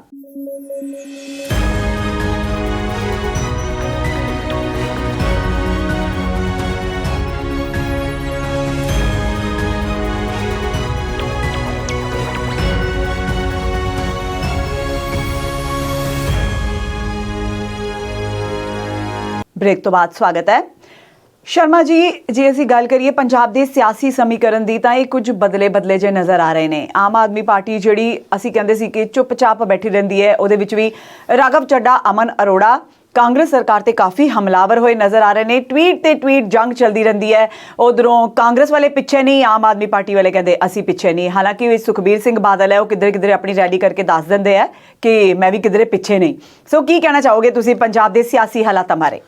ਦੇਖੋ ਜੀ, ਜਿਹੜੀ ਤੁਸੀਂ ਪਿੱਛੇ ਵਾਲੀ ਗੱਲ ਕੀਤੀ ਹੈ, ਪਿੱਛੇ ਤੇ ਹੁਣ ਬੀਜੇਪੀ ਤੇ ਕੈਪਟਨ ਸਾਹਿਬ ਵੀ ਨਹੀਂ, ਉਹ ਵੀ ਹੁਣ ਰੋਜ਼ ਨਵੇਂ ਬੰਦਿਆਂ ਨੂੰ ਸ਼ਾਮਲ ਕਰਵਾ ਰਹੇ ਨੇ। ਬਿਲਕੁਲ। ਤੇ ਆਉਣ ਵਾਲੇ ਦਿਨਾਂ ਦੇ ਵਿੱਚ ਬਾਦਲ ਸਾਹਿਬ ਦੀ ਵੱਡੀ ਰੈਲੀ ਆ ਤੇ ਉਸ ਦਿਨ ਵੀ ਆਸਾਰ ਇਸ ਗੱਲ ਦੇ ਬਣੇ ਹੋਏ ਨੇ ਕਿ ਉਹਨਾਂ ਦੀ ਰੈਲੀ ਦੇ ਪਿੱਛੇ ਉਹਨਾਂ ਦੇ ਮਗੋਰੇ ਦੇ ਵਿੱਚ ਕੁਝ ਚੋਰੀਆਂ ਲੱਗਣੀਆਂ ਤੇ ਉਹਨਾਂ ਦੇ ਘਰੋਂ ਵੀ ਕੁਝ ਬੰਦੇ ਹੋਰ ਜਿਹੜੇ ਨੇ ਪੱਟ ਕੇ ਦੂਜੇ ਪਾਸੇ ਜਾ ਰਹੇ ਨੇ ਜੀ। 2-3 ਨਾਮ ਵੀ ਸਾਹਮਣੇ ਆ ਗਏ ਨੇ। ਚਲੋ ਅਸੀਂ ਅੱਜ ਰਹਿਣ ਦਿੰਨੇ ਹਾਲੇ, ਉਸ ਦਿਨ ਨਵੀਂ ਖਬਰ 'ਚ ਕਰ ਦਿਆਂਗੇ ਜੀ। ਤੇ ਜਿਹੜੀ ਤੁਸੀਂ ਗੱਲ ਕੀਤੀ ਆਮ ਆਦਮੀ ਪਾਰਟੀ ਦੀ ਤੇ ਪੰਜਾਬ ਦੇ ਬਦਲਦੇ ਹੋਏ ਸਿਆਸੀ ਸਮੀਕਰਨਾਂ ਦੀ ਇਸ ਵਾਰ ਜਿਹੜੇ ਸਿਆਸੀ ਸਮੀਕਰਨ ਨੇ ਉਹ ਬਹੁਤ ਤੇਜ਼ੀ ਨਾਲ ਬਦਲ ਰਹੇ ਨੇ। ਬਿਲਕੁਲ ਸਮੀਕਰਨ ਉਹ ਤੋਂ ਘੱਟ ਤੇਜ਼ੀ ਨਾਲ ਬਦਲ ਰਹੇ ਨੇ, ਖਬਰਾਂ ਉਸ ਤੋਂ ਜ਼ਿਆਦਾ ਤੇਜ਼ੀ ਨਾਲ ਬਦਲ ਰਹੀਆਂ ਨੇ। ਤੇ ਨਵਜੋਤ ਸਿੰਘ ਸਿੱਧੂ ਦੀ ਅਸੀਂ ਗੱਲ ਕਰਦੇ ਸੀ, ਇੱਕ ਛੋਟੀ ਜੀ ਗੱਲ ਰਹੀ ਕਿ ਉਹਨਾਂ ਨੇ ਸਰਕਾਰ ਦੀ ਸ਼ਲਾਘਾ ਵੀ ਕੀਤੀ ਆ, ਖਾਸ ਤੌਰ ਤੇ ਆਪਣੇ ਲਾਅ ਡਿਪਾਰਟਮੈਂਟ ਦੀ ਐਡਵੋਕੇਟ ਜਨਰਲ ਦੀ, ਕਿ ਸਾਡੀ ਜਿਹੜੀ ਕਾਨੂੰਨੀ ਟੀਮ ਹੈ ਉਹ ਹੁਣ ਬਹੁਤ ਚੰਗੀ ਆ। ਤੇ ਉਸ ਟੀਮ ਨੇ 15 ਤੋਂ 50 ਕਿਲੋਮੀਟਰ ਜਿਹੜਾ ਦਾਇਰਾ ਕੀਤਾ BSF ਦਾ, ਉਹਦੇ ਬਾਰੇ ਚ ਸੁਪਰੀਮ ਕੋਰਟ ਜਿਹੜੀ ਪਟੀਸ਼ਨ ਪਾਈ ਆ, ਉਹ ਪੰਜਾਬ ਦੇਸ਼ ਦਾ ਪਹਿਲਾ ਸਟੇਟ ਆ ਇਸ ਮਸਲੇ ਦੇ ਵਿੱਚ, ਚਾਹੇ ਉਹ ਜੰਮੂ ਕਸ਼ਮੀਰ ਹੋਵੇ, ਚਾਹੇ ਪੰਜਾਬ ਹੋਵੇ, ਚਾਹੇ ਰਾਜਸਥਾਨ ਹੋਵੇ, ਗੁਜਰਾਤ ਹੋਵੇ, ਚਾਹੇ ਪੱਛਮੀ ਬੰਗਾਲ ਹੋਵੇ। ਕਈ ਜਗ੍ਹਾ ਦੇ ਉੱਤੇ BJP ਦੀਆਂ ਸਰਕਾਰਾਂ ਨੇ, ਉਹਨਾਂ ਨੇ ਤੇ ਕੋਈ ਗੱਲ ਨਹੀਂ ਗੌਲੀ, ਪਰ ਬੰਗਾਲ ਨੇ ਵੀ ਇਸ ਗੱਲ ਦਾ ਵਿਰੋਧ ਬਹੁਤ ਕੀਤਾ ਸੀ ਕਿ 15 ਕਿਲੋਮੀਟਰ ਤੋਂ 50 ਕਿਲੋਮੀਟਰ ਜਿਹੜਾ ਉਹ ਕਿਉਂ ਕੀਤਾ ਜਾ ਰਿਹਾ। ਤੇ ਭਾਰਤ ਦੀ ਸੁਪਰੀਮ ਕੋਰਟ ਦੇ ਵਿੱਚ ਪੰਜਾਬ ਸਰਕਾਰ ਵੱਲੋਂ ਇੱਕ ਪਟੀਸ਼ਨ ਜਿਹੜੀ ਆ ਪਾ ਦਿੱਤੀ ਗਈ ਹੈ, ਤੇ ਉਹਦੇ ਲਈ ਮੇਰਾ ਖਿਆਲ ਕੇਂਦਰ ਸਰਕਾਰ ਨੂੰ ਨੋਟਿਸ ਵੀ ਜਾਰੀ ਸੁਪਰੀਮ ਕੋਰਟ ਵੱਲੋਂ ਹੋ ਗਿਆ। ਤੇ BSF ਦੇ ਪੰਜਾਬ ਦੇ ਅਧਿਕਾਰੀ ਕਹਿੰਦੇ ਨੇ ਕਿ ਜਦੋਂ ਅਸੀਂ 15 ਕਿਲੋਮੀਟਰ ਤੱਕ ਸਾਡੇ ਕੋਲ ਸੀ, ਅਸੀਂ 15 ਕਿਲੋਮੀਟਰ ਤੱਕ ਵੀ ਕਦੀ ਗਸ਼ਤ ਕਰਨ ਨਹੀਂ ਗਏ, ਕਿਉਂਕਿ ਸਾਡੇ ਕੋਲ ਸਾਧਨ ਵੀ ਘੱਟ ਨੇ ਤੇ ਸਾਡੇ ਕੋਲ ਜਿਹੜਾ ਅਮਲੀ ਜਿਹੜੀ ਆ ਨਫਰੀ ਆ ਫੌਜੀਆਂ ਦੀ ਉਹ ਵੀ ਘੱਟ ਆ, ਤੇ ਅਸੀਂ ਬਹੁਤ ਦੂਰ ਤੱਕ ਮਾਰ ਜਿਹੜੀ ਆ ਉਹ ਨਹੀਂ ਕਰ ਸਕਦੇ। ਤੇ ਉਹਨਾਂ ਨੇ ਇਹ ਵੀ ਕਿਹਾ ਕਿ ਕਿਲੋਮੀਟਰ ਵਧਣ ਨਾਲ ਬਹੁਤਾ ਫਰਕ ਨਹੀਂ ਪੈਣਾ, ਜਿਹੜੇ ਪਰਚੇ ਦਰਜ ਹੋਣੇ ਨੇ ਜਾਂ ਕੋਈ ਰਿਪੋਰਟਿੰਗ ਜਿਹੜੀ ਹੋਣੀ ਆ ਜਾਂ ਜਿਹੜੀ ਇਨਕੁਆਇਰੀ ਆ, ਉਹਦੇ ਲਈ ਫਿਰ ਵੀ ਸਾਨੂੰ ਲੋਕਲ ਪੁਲਿਸ ਦੀ ਮਦਦ ਲੈਣੀ ਪੈਣੀ ਆ। ਚਲੋ ਖੈਰ, ਇਸ BSF ਦੇ ਮੁੱਦੇ ਦੇ ਵਿੱਚ ਨਵਜੋਤ ਸਿੰਘ ਸਿੱਧੂ ਨੇ ਆਪਣੀ ਸਰਕਾਰ ਦੀ ਪਿੱਠ ਵੀ ਥਾਪੜੀ ਆ। ਸੋ ਇਸ ਗੱਲ ਤੋਂ ਤੁਹਾਡੀ ਗੱਲ ਨੂੰ ਉਹਦਾ ਵੀ ਇੱਕ ਜਵਾਬ ਆ ਹਰਪ੍ਰੀਤ ਜੀ, ਕਿ ਉਹ ਜਿਹੜੀ ਗੱਲ ਸਹੀ ਆ ਉਹਦੇ ਨਾਲ ਨੇ, ਜਿਹੜੀ ਗੱਲ ਗਲਤ ਆ ਉਹਦੇ ਚ ਉਹਦੇ ਖਿਲਾਫ ਨੇ, ਭਾਵੇਂ ਉਹ ਗੱਲ ਸਰਕਾਰ ਦੀ ਹੋਵੇ ਤੇ ਭਾਵੇਂ ਉਹਨਾਂ ਦੀ ਆਪਣੀ ਪਾਰਟੀ ਦੀ ਗੱਲ ਹੋਵੇ। ਜੀ ਸ਼ਰਮਾ ਜੀ, ਜਿਹੜੇ ਰਾਘਵ ਚੱਡਾ ਨੇ ਜੀ, ਉਹਨਾਂ ਨੇ ਇਹ ਗੱਲ ਕਹੀ ਹੈ ਕਿ ਕਾਂਗਰਸ ਦੇ 4 ਮੰਤਰੀ ਜਿਨ੍ਹਾਂ ਤੇ ਰੇਤ ਮਾਫੀਆ ਦੇ ਇਲਜ਼ਾਮ ਲੱਗਦੇ ਰਹੇ ਨੇ, ਉਹ ਕਾਲੇ ਨੇ ਆਮ ਆਦਮੀ ਪਾਰਟੀ ਦੇ ਵਿੱਚ ਆਉਣ ਲਈ। ਤੇ ਉਧਰ ਅਮਨ ਅਰੋੜਾ ਦੀ OP ਸੋਨੀ ਨਾਲ ਟਵਿੱਟਰ ਜੰਗ ਸਿਹਤ ਸੁਵਿਧਾਵਾਂ ਨੂੰ ਲੈ ਕੇ ਚੱਲ ਰਹੀ ਹੈ, ਤੇ ਅਮਨ ਅਰੋੜਾ ਨੇ ਇਹ ਕਿਹਾ ਕਿ ਉਹਨਾਂ ਨੂੰ ਉਹਨਾਂ ਦੀ ਜਿਹੜੀ ਚੁਣੌਤੀ ਹੈ ਉਹ ਕਬੂਲ ਹੈ ਤੇ ਖੁੱਲੀ ਬਹਿਸ ਲਈ ਉਹ ਤਿਆਰ ਨੇ। ਜਗ੍ਹਾ ਤੇ ਥਾਂ ਹਰੇਕ ਚੀਜ਼ ਉਹ ਆਪਣੀ ਚੈਨਲ ਤੱਕ ਉਹ ਆਪਣੀ ਪਸੰਦ ਦਾ ਦੱਸ ਦੇਣ। ਸੋ ਇਹ ਜਿਹੜੀ ਇਹਨਾਂ ਦੀ ਟਵਿੱਟਰ ਜੰਗ ਚੱਲ ਰਹੀ ਹੈ, ਇਹਦੇ ਬਾਰੇ ਕੀ ਕਹਿਣਾ ਚਾਹੋਗੇ? ਦੇਖੋ, ਆਮ ਆਦਮੀ ਪਾਰਟੀ ਇੱਦਾਂ ਲੱਗਦਾ ਆ ਕਿ ਇਹ ਪੰਜਾਬ ਦੀਆਂ ਸਾਰੀਆਂ ਸਿਆਸੀ ਧਿਰਾਂ ਨੂੰ ਆਪਣੇ ਚੱਕਰ ਦੇ ਵਿੱਚ ਫਸਾ ਕੇ ਦੜਾ ਰਹੀ ਆ। ਚਾਹੇ ਸਕੂਲਾਂ ਦੀ ਗੱਲ ਹੋਵੇ, ਜਦੋਂ ਉਹ ਕੋਈ ਟ੍ਰੈਂਡ ਦੀ ਗੱਲ ਕਰਦੇ ਨੇ ਤੇ ਫਿਰ ਸਾਰੀਆਂ ਜਿਹੜੀਆਂ ਦੂਜੀਆਂ ਧਿਰਾਂ ਨੇ ਉਹ ਉਹਨਾਂ ਨੂੰ ਕੰਟਰਾਡਿਕਟ ਕਰਨਾ ਸ਼ੁਰੂ ਕਰ ਦਿੰਦੀਆਂ ਨੇ। ਇਹਨੂੰ ਇਦਾਂ ਤੁਸੀਂ ਕਹਿ ਸਕਦੇ ਆ ਕਿ ਇਹ ਉਹਨਾਂ ਨੂੰ ਇਹਨਾਂ ਦੇ ਹਾਈਜੈਕ ਕਰਨਾ ਆ ਗਿਆ, ਚੱਕਰਵਿਊਹ 'ਚ ਫਸਾਣਾ, ਚੱਕਰਵਿਊਹ 'ਚ ਫਸਾ ਰਹੇ ਨੇ ਜੀ। ਸੋ ਇਸੇ ਤਰੀਕੇ ਦੇ ਨਾਲ ਪਿਛਲੇ 2 ਹਫ਼ਤੇ ਪੰਜਾਬ ਦੇ ਸਕੂਲਾਂ ਦੀ ਗੱਲ ਜਿਹੜੀ ਹੁੰਦੀ ਰਹੀ, ਸਿਸੋਦੀਆ ਸਾਹਿਬ ਇੱਕ ਸਕੂਲ 'ਚ ਚਲੇ ਗਏ ਸੀ ਤੇ ਪ੍ਰਗਟ ਸਿੰਘ ਨੂੰ ਬਹੁਤ ਦਿਨ ਲੱਗੇ ਉਸ ਜਿੰਨ ਤੋਂ ਪਿੱਛਾ ਛੁਡਾਉਣ ਨੂੰ, ਤੇ ਹੁਣ ਗੱਲ ਜਿਹੜੀ ਆ ਹਸਪਤਾਲਾਂ ਦੀ ਹੋਣ ਲੱਗ ਪਈ ਆ। ਤੇ ਚੰਨੀ ਸਾਹਿਬ ਨੇ ਰੇਤਾ ਸਸਤੀ ਕਰ ਦਿੱਤੀ ਸੀ, ਤੇ ਅਮਨ ਅਰੋੜਾ ਤੇ ਰਾਘਵ ਚੱਡਾ ਨੇ ਕੁਝ ਮਾਈਨਿੰਗਸ ਦਾ ਦੌਰਾ ਕਰਕੇ ਵੀ ਦੱਸਿਆ ਕਿ ਰੇਤਾ ਦਾ ਹਾਲ ਕੀ ਆ, ਰੇਤਾ ਪੁੱਟੀ ਕਿੰਨੀ ਜਾ ਰਹੀ ਆ ਤੇ ਰੇਤਾ ਦੇ ਰੇਟ ਕੀ ਨੇ। ਸੋ ਇਹ ਸਰਕਾਰ ਜਿਹੜੀ ਚੰਨੀ ਸਾਹਿਬ ਨੂੰ ਐਲਾਨਾਂ ਦੀ ਜਿਹੜੀ ਇੱਕ ਲੱਗੀ ਸੀ ਨਵੀਂ ਕਹਾਣੀ ਕਿ ਰੋਜ਼ ਐਲਾਨ ਕਰਦੇ ਰਹੀਏ ਤੇ ਉਹ ਤੋਂ ਅੱਗੇ ਚੱਲਦੇ ਰਹੀਏ, ਉਹ ਸਾਰੀਆਂ ਚੀਜ਼ਾਂ ਜਿਹੜੀਆਂ ਨੇ ਉਹਦੇ ਤੋਂ ਪਿੱਛਾ ਛੁਡਾਉਣਾ ਔਖਾ ਹੋਇਆ ਪੰਜਾਬ ਸਰਕਾਰ ਲਈ। ਤੇ ਹੁਣ ਆਮ ਆਦਮੀ ਪਾਰਟੀ ਇਸ ਟਰੈਪ ਦੇ ਵਿੱਚ ਕਾਮਯਾਬ ਆ, ਇਸ ਵਿਜ਼ਨ ਦੇ ਵਿੱਚ ਕਾਮਯਾਬ ਆ ਕਿ ਉਹ ਇਹ ਗੱਲ ਸਮਝਦੇ ਆ ਕਿ ਇਹਨਾਂ ਨੂੰ ਆਪਾਂ ਕੋਈ ਨਵਾਂ ਮੁੱਦਾ ਦਿੰਨੇ ਆ ਤੇ ਇਹ ਉਹਦੇ ਤੇ ਉਲਝ ਜਾਂਦੇ ਨੇ, ਤੇ ਨਾਲ ਦੀ ਨਾਲ ਉਹਨਾਂ ਨੂੰ ਆਪਣਾ ਪ੍ਰੋਡਕਟ ਜਿਹੜੇ ਲਈ ਉਹਨਾਂ ਨੇ ਜਿਹੜੇ ਚੰਗੇ ਕੰਮ ਕਰਨ ਲਈ ਉਹਨਾਂ ਦੀ ਵਾਹਵਾਹੀ ਸਾਰੇ ਹਿੰਦੁਸਤਾਨ 'ਚ ਹੋਈ, ਦਿੱਲੀ ਦੇ ਵਿੱਚ ਕਰਨ ਲਈ, ਉਹ ਆਪਣੇ ਪ੍ਰੋਡਕਟ ਉਹ ਪੰਜਾਬ ਦੇ ਲੋਕਾਂ ਤੱਕ ਪਹੁੰਚਾਉਣ ਦੇ ਵਿੱਚ ਇਸ ਤਰੀਕੇ ਦੇ ਨਾਲ ਸਫਲ ਵੀ ਹੋ ਰਹੇ ਨੇ। ਜੀ ਸ਼ਰਮਾ ਜੀ, ਇੱਕ C ਸਰਵੇ ਵੀ ਸਾਹਮਣੇ ਆਇਆ, ਕੀ ਕਹਿਣਾ ਚਾਹੋਗੇ? ਬਿਲਕੁਲ, ਦੇਖੋ ਮੈਂ ਸਟੈਟਿਸਟਿਕਸ ਦਾ ਸਟੂਡੈਂਟਸ ਵੀ ਰਿਹਾ ਤੇ ਰਾਜਨੀਤੀ ਨੂੰ ਵੀ ਦੇਖਦੇ ਆ ਥੋੜੀ ਬਹੁਤ ਜਿੰਨੀ ਕੁ ਹੋ ਸਕਦੀ ਆ, ਉਸ ਨਾਤਿਓਂ ਸਰਵੇ ਸਾਨੂੰ ਬੜੇ ਚੰਗੇ ਲੱਗਦੇ ਨੇ। ਪਰ ਸਰਵੇ ਦੇਣ ਵਾਲੀਆਂ ਕੰਪਨੀਆਂ ਜਿਹੜੀਆਂ ਨੇ ਉਹ ਇਹ ਨਹੀਂ ਦੱਸਦੀਆਂ ਕਿ ਅਸੀਂ ਕਿਹਨਾਂ ਲੋਕਾਂ ਨੂੰ ਮਿਲੇ, ਸਿੱਧੇ ਮਿਲੇ ਜਾਂ ਟੈਲੀਫੋਨ ਰਾਹੀਂ ਮਿਲੇ ਜਾਂ ਕਿਸੇ ਹੋਟਲ 'ਚ ਬੈਠ ਕੇ ਕੁਝ ਪੱਤਰਕਾਰਾਂ ਨਾਲ ਗੱਲ ਕਰ ਲਈ ਜਾਂ ਕੁਝ 2-4 ਸਾਡੇ ਵਰਗੇ ਲੋਕਾਂ ਨਾਲ ਕਹਾਣੀ ਬਣਾ ਕੇ ਇਹ ਸਰਵੇ ਬਣਾਏ ਨੇ। ਕਿਉਂਕਿ ਸਟੈਟਿਸਟਿਕਸ ਨੂੰ ਜਦੋਂ ਅਸੀਂ ਪੜ੍ਹਦੇ ਸੀ ਤੇ ਫਿਰ ਅਸੀਂ ਇਸ ਗੱਲ ਨੂੰ ਜਾਣਦੇ ਹਾਂ ਕਿ ਇਹਦੇ ਪਿੱਛੇ ਬਹੁਤ ਲੰਬੀ ਜਿਹੜੀ ਆ ਉਹ ਮਿਹਨਤ ਲੱਗਦੀ ਆ, ਬਹੁਤ ਸਾਰੇ ਸੈਂਪਲ ਸਰਵੇ ਹੁੰਦੇ ਨੇ, ਬਹੁਤ ਸਾਰੇ ਲੋਕਾਂ ਤੱਕ ਤੁਹਾਡੀ ਅਪਰੋਚ ਹੋਣੀ ਚਾਹੀਦੀ ਆ, ਤੇ ਸਭ ਤੋਂ ਇੰਪੋਰਟੈਂਟ ਚੀਜ਼ ਆ ਕਿ ਉਹ ਕੁਐਸਚਨੇਅਰ ਕਿੱਦਾਂ ਦਾ ਆ, ਉਹ ਪ੍ਰਸ਼ਨ ਪੱਤਰ ਕਿਹੋ ਜਿਹਾ ਆ ਜਿਹੜਾ ਤੁਸੀਂ ਲੋਕਾਂ ਨੂੰ ਪੁੱਛਦੇ ਆ, ਤਦ ਕਰਕੇ ਲੋਕ ਤੁਹਾਡੇ ਸਵਾਲਾਂ ਦੇ ਜਵਾਬ ਦਿੰਦੇ ਨੇ। ਪਿਛਲੇ ਸਾਲ ਪਿਛਲੀ ਇਲੈਕਸ਼ਨ ਦੇ ਦੌਰਾਨ ਅਸੀਂ ਆਪਣੇ ਤੌਰ ਤੇ ਇੱਕ ਪੰਜਾਬ ਦਾ ਸਰਵੇ ਕਰਨ ਦੀ ਕੋਸ਼ਿਸ਼ ਕੀਤੀ ਸੀ, ਤੇ ਸਾਨੂੰ ਇਹ ਗੱਲ ਸਾਹਮਣੇ ਆਈ ਸੀ ਕਿ ਲੋਕ ਤੁਹਾਡੇ ਸਿੱਧੇ ਸਵਾਲਾਂ ਦੇ ਜਵਾਬ ਨਹੀਂ ਦਿੰਦੇ, ਤੁਸੀਂ ਉਹਨਾਂ ਤੋਂ ਸਵਾਲ ਜਿਹੜੇ ਆ ਉਹ ਘੁਮਾ ਕੇ ਪੁੱਛੋ, ਫਿਰ ਤੁਸੀਂ ਉਹਨਾਂ ਤੋਂ ਜਵਾਬ ਲੈ ਸਕਦੇ ਆ। ਜੇ ਅਸੀਂ ਪਿਛਲੀਆਂ 1 2 3 4 ਸਰਕਾਰਾਂ ਦੀ ਗੱਲ ਕਰੀਏ ਤੇ ਪੰਜਾਬ ਦੇ ਲੋਕਾਂ ਦੇ ਵਿੱਚ ਬਦਲਾਵ ਜਿਹੜਾ ਹੈ ਉਹ ਆਮ ਦੇਖਣ ਨੂੰ ਮਿਲਦਾ। ਲੋਕ ਚਾਹੁੰਦੇ ਨੇ ਕਿ ਅਸੀਂ ਬਦਲਾਵ ਲੈ ਕੇ ਆਈਏ, ਲੋਕ ਚਾਹੁੰਦੇ ਨੇ ਕਿ ਅਸੀਂ ਨਵੀਂ ਸਰਕਾਰ ਲੈ ਕੇ ਆਈਏ ਤੇ ਜੇਕਰ ਇਸ ਬਦਲਾਵ ਦੇ ਮੁੱਦੇ ਨੂੰ ਲੈ ਕੇ ਕੁਝ 2 4 5 ਸਵਾਲ ਬਣਾ ਲਏ ਜਾਣ ਤਾਂ ਫਿਰ ਲੋਕਾਂ ਨੂੰ ਤੁਸੀਂ ਕਿਸੇ ਨਵੀਂ ਪਾਰਟੀ ਵੱਲ ਲੈ ਕੇ ਜਾ ਸਕਦੇ ਆ ਤੇ ਜੇਕਰ ਤੁਸੀਂ ਲੋਕਾਂ ਨੂੰ ਸਵਾਲ ਜਿਹੜੇ ਨੇ ਉਹ ਧਰਮ ਵਾਲੇ ਮੁੱਦੇ ਨਾਲ ਲੈ ਕੇ ਪੁੱਛੇ ਜਾਣ ਤਾਂ ਫਿਰ ਤੁਸੀਂ ਲੋਕਾਂ ਨੂੰ ਇੱਕ ਧਾਰਮਿਕ ਲੋਕਲ ਪਾਰਟੀ ਵਾਲੇ ਪਾਸੇ ਲੈ ਕੇ ਜਾ ਸਕਦੇ ਆ। ਸੋ ਇਹ ਜਿਹੜਾ ਕੁਐਸਚਨੇਅਰ ਆ ਜਿਹਨੂੰ ਲੈ ਕੇ ਉਹ ਸਰਵੇ ਹੁੰਦੇ ਨੇ ਉਹ ਬੜਾ ਬਹੁਤ ਹੀ ਅਤੀ ਮਹੱਤਵਪੂਰਨ ਜਿਹੜਾ ਆ ਉਹ ਵਿਸ਼ਾ ਹੈ ਜੀ। ਸੀ ਵੋਟਰ ਦਾ ਸਰਵੇ ਜਿਹੜਾ ਆਇਆ ਉਹਦੇ ਵਿੱਚ ਥੋੜੀ ਜਿਹੀ ਚੇਂਜ ਇਹ ਆ ਕਿ ਪਹਿਲਾਂ ਕਾਂਗਰਸ ਅੱਗੇ ਲੱਗਦੀ ਸੀ ਤੇ ਹੁਣ ਉਹਨਾਂ ਨੂੰ ਲੱਗਿਆ ਕਿ ਆਮ ਆਦਮੀ ਪਾਰਟੀ ਜਿਹੜੀ ਆ ਉਹ ਪਹਿਲੇ ਨੰਬਰ ਤੇ ਜਾ ਰਹੀ ਹੈ। ਹਾਲਾਂਕਿ ਸੀਟਾਂ ਉਹਨਾਂ ਨੂੰ ਵੀ 50 ਤੋਂ 56 ਦੇ ਕਰੀਬ ਦਿੱਤੀਆਂ ਤੇ ਜਿਹੜੀ ਤੁਹਾਡੀ ਹੈਗੀ ਆ ਆਮ ਕਾਂਗਰਸ ਪਾਰਟੀ ਮੌਜੂਦਾ ਸੱਤਾਧਾਰੀ ਧਿਰ ਉਹਦੇ ਵਿੱਚ ਬਦਲਾਵ ਦੇ ਬਾਵਜੂਦ ਵੀ ਉਹ ਦੂਜੇ ਨੰਬਰ ਤੇ ਹੀ ਨਜ਼ਰ ਆ ਰਹੀ ਆ। 45 ਦੇ ਨੇੜੇ ਤੇੜੇ ਸੀਟਾਂ ਉਹਨਾਂ ਨੂੰ ਦੇਣ ਦੀ ਗੱਲ ਕੀਤੀ ਹੈ ਇਸ ਸੀ ਵੋਟਰ ਸਰਵੇ ਨੇ ਤੇ ਅਕਾਲੀ ਦਲ ਹਾਲਾਂਕਿ ਸੀਟਾਂ ਅਨਾਉਂਸ ਵੀ ਬਹੁਤ ਕਰ ਦਿੱਤੀਆਂ, ਚੋਣ ਪ੍ਰਚਾਰ 'ਚ ਵੀ ਬਹੁਤ ਤੇਜ਼ੀ ਆ, ਪਰ ਫਿਰ ਵੀ ਉਹ 17 ਤੋਂ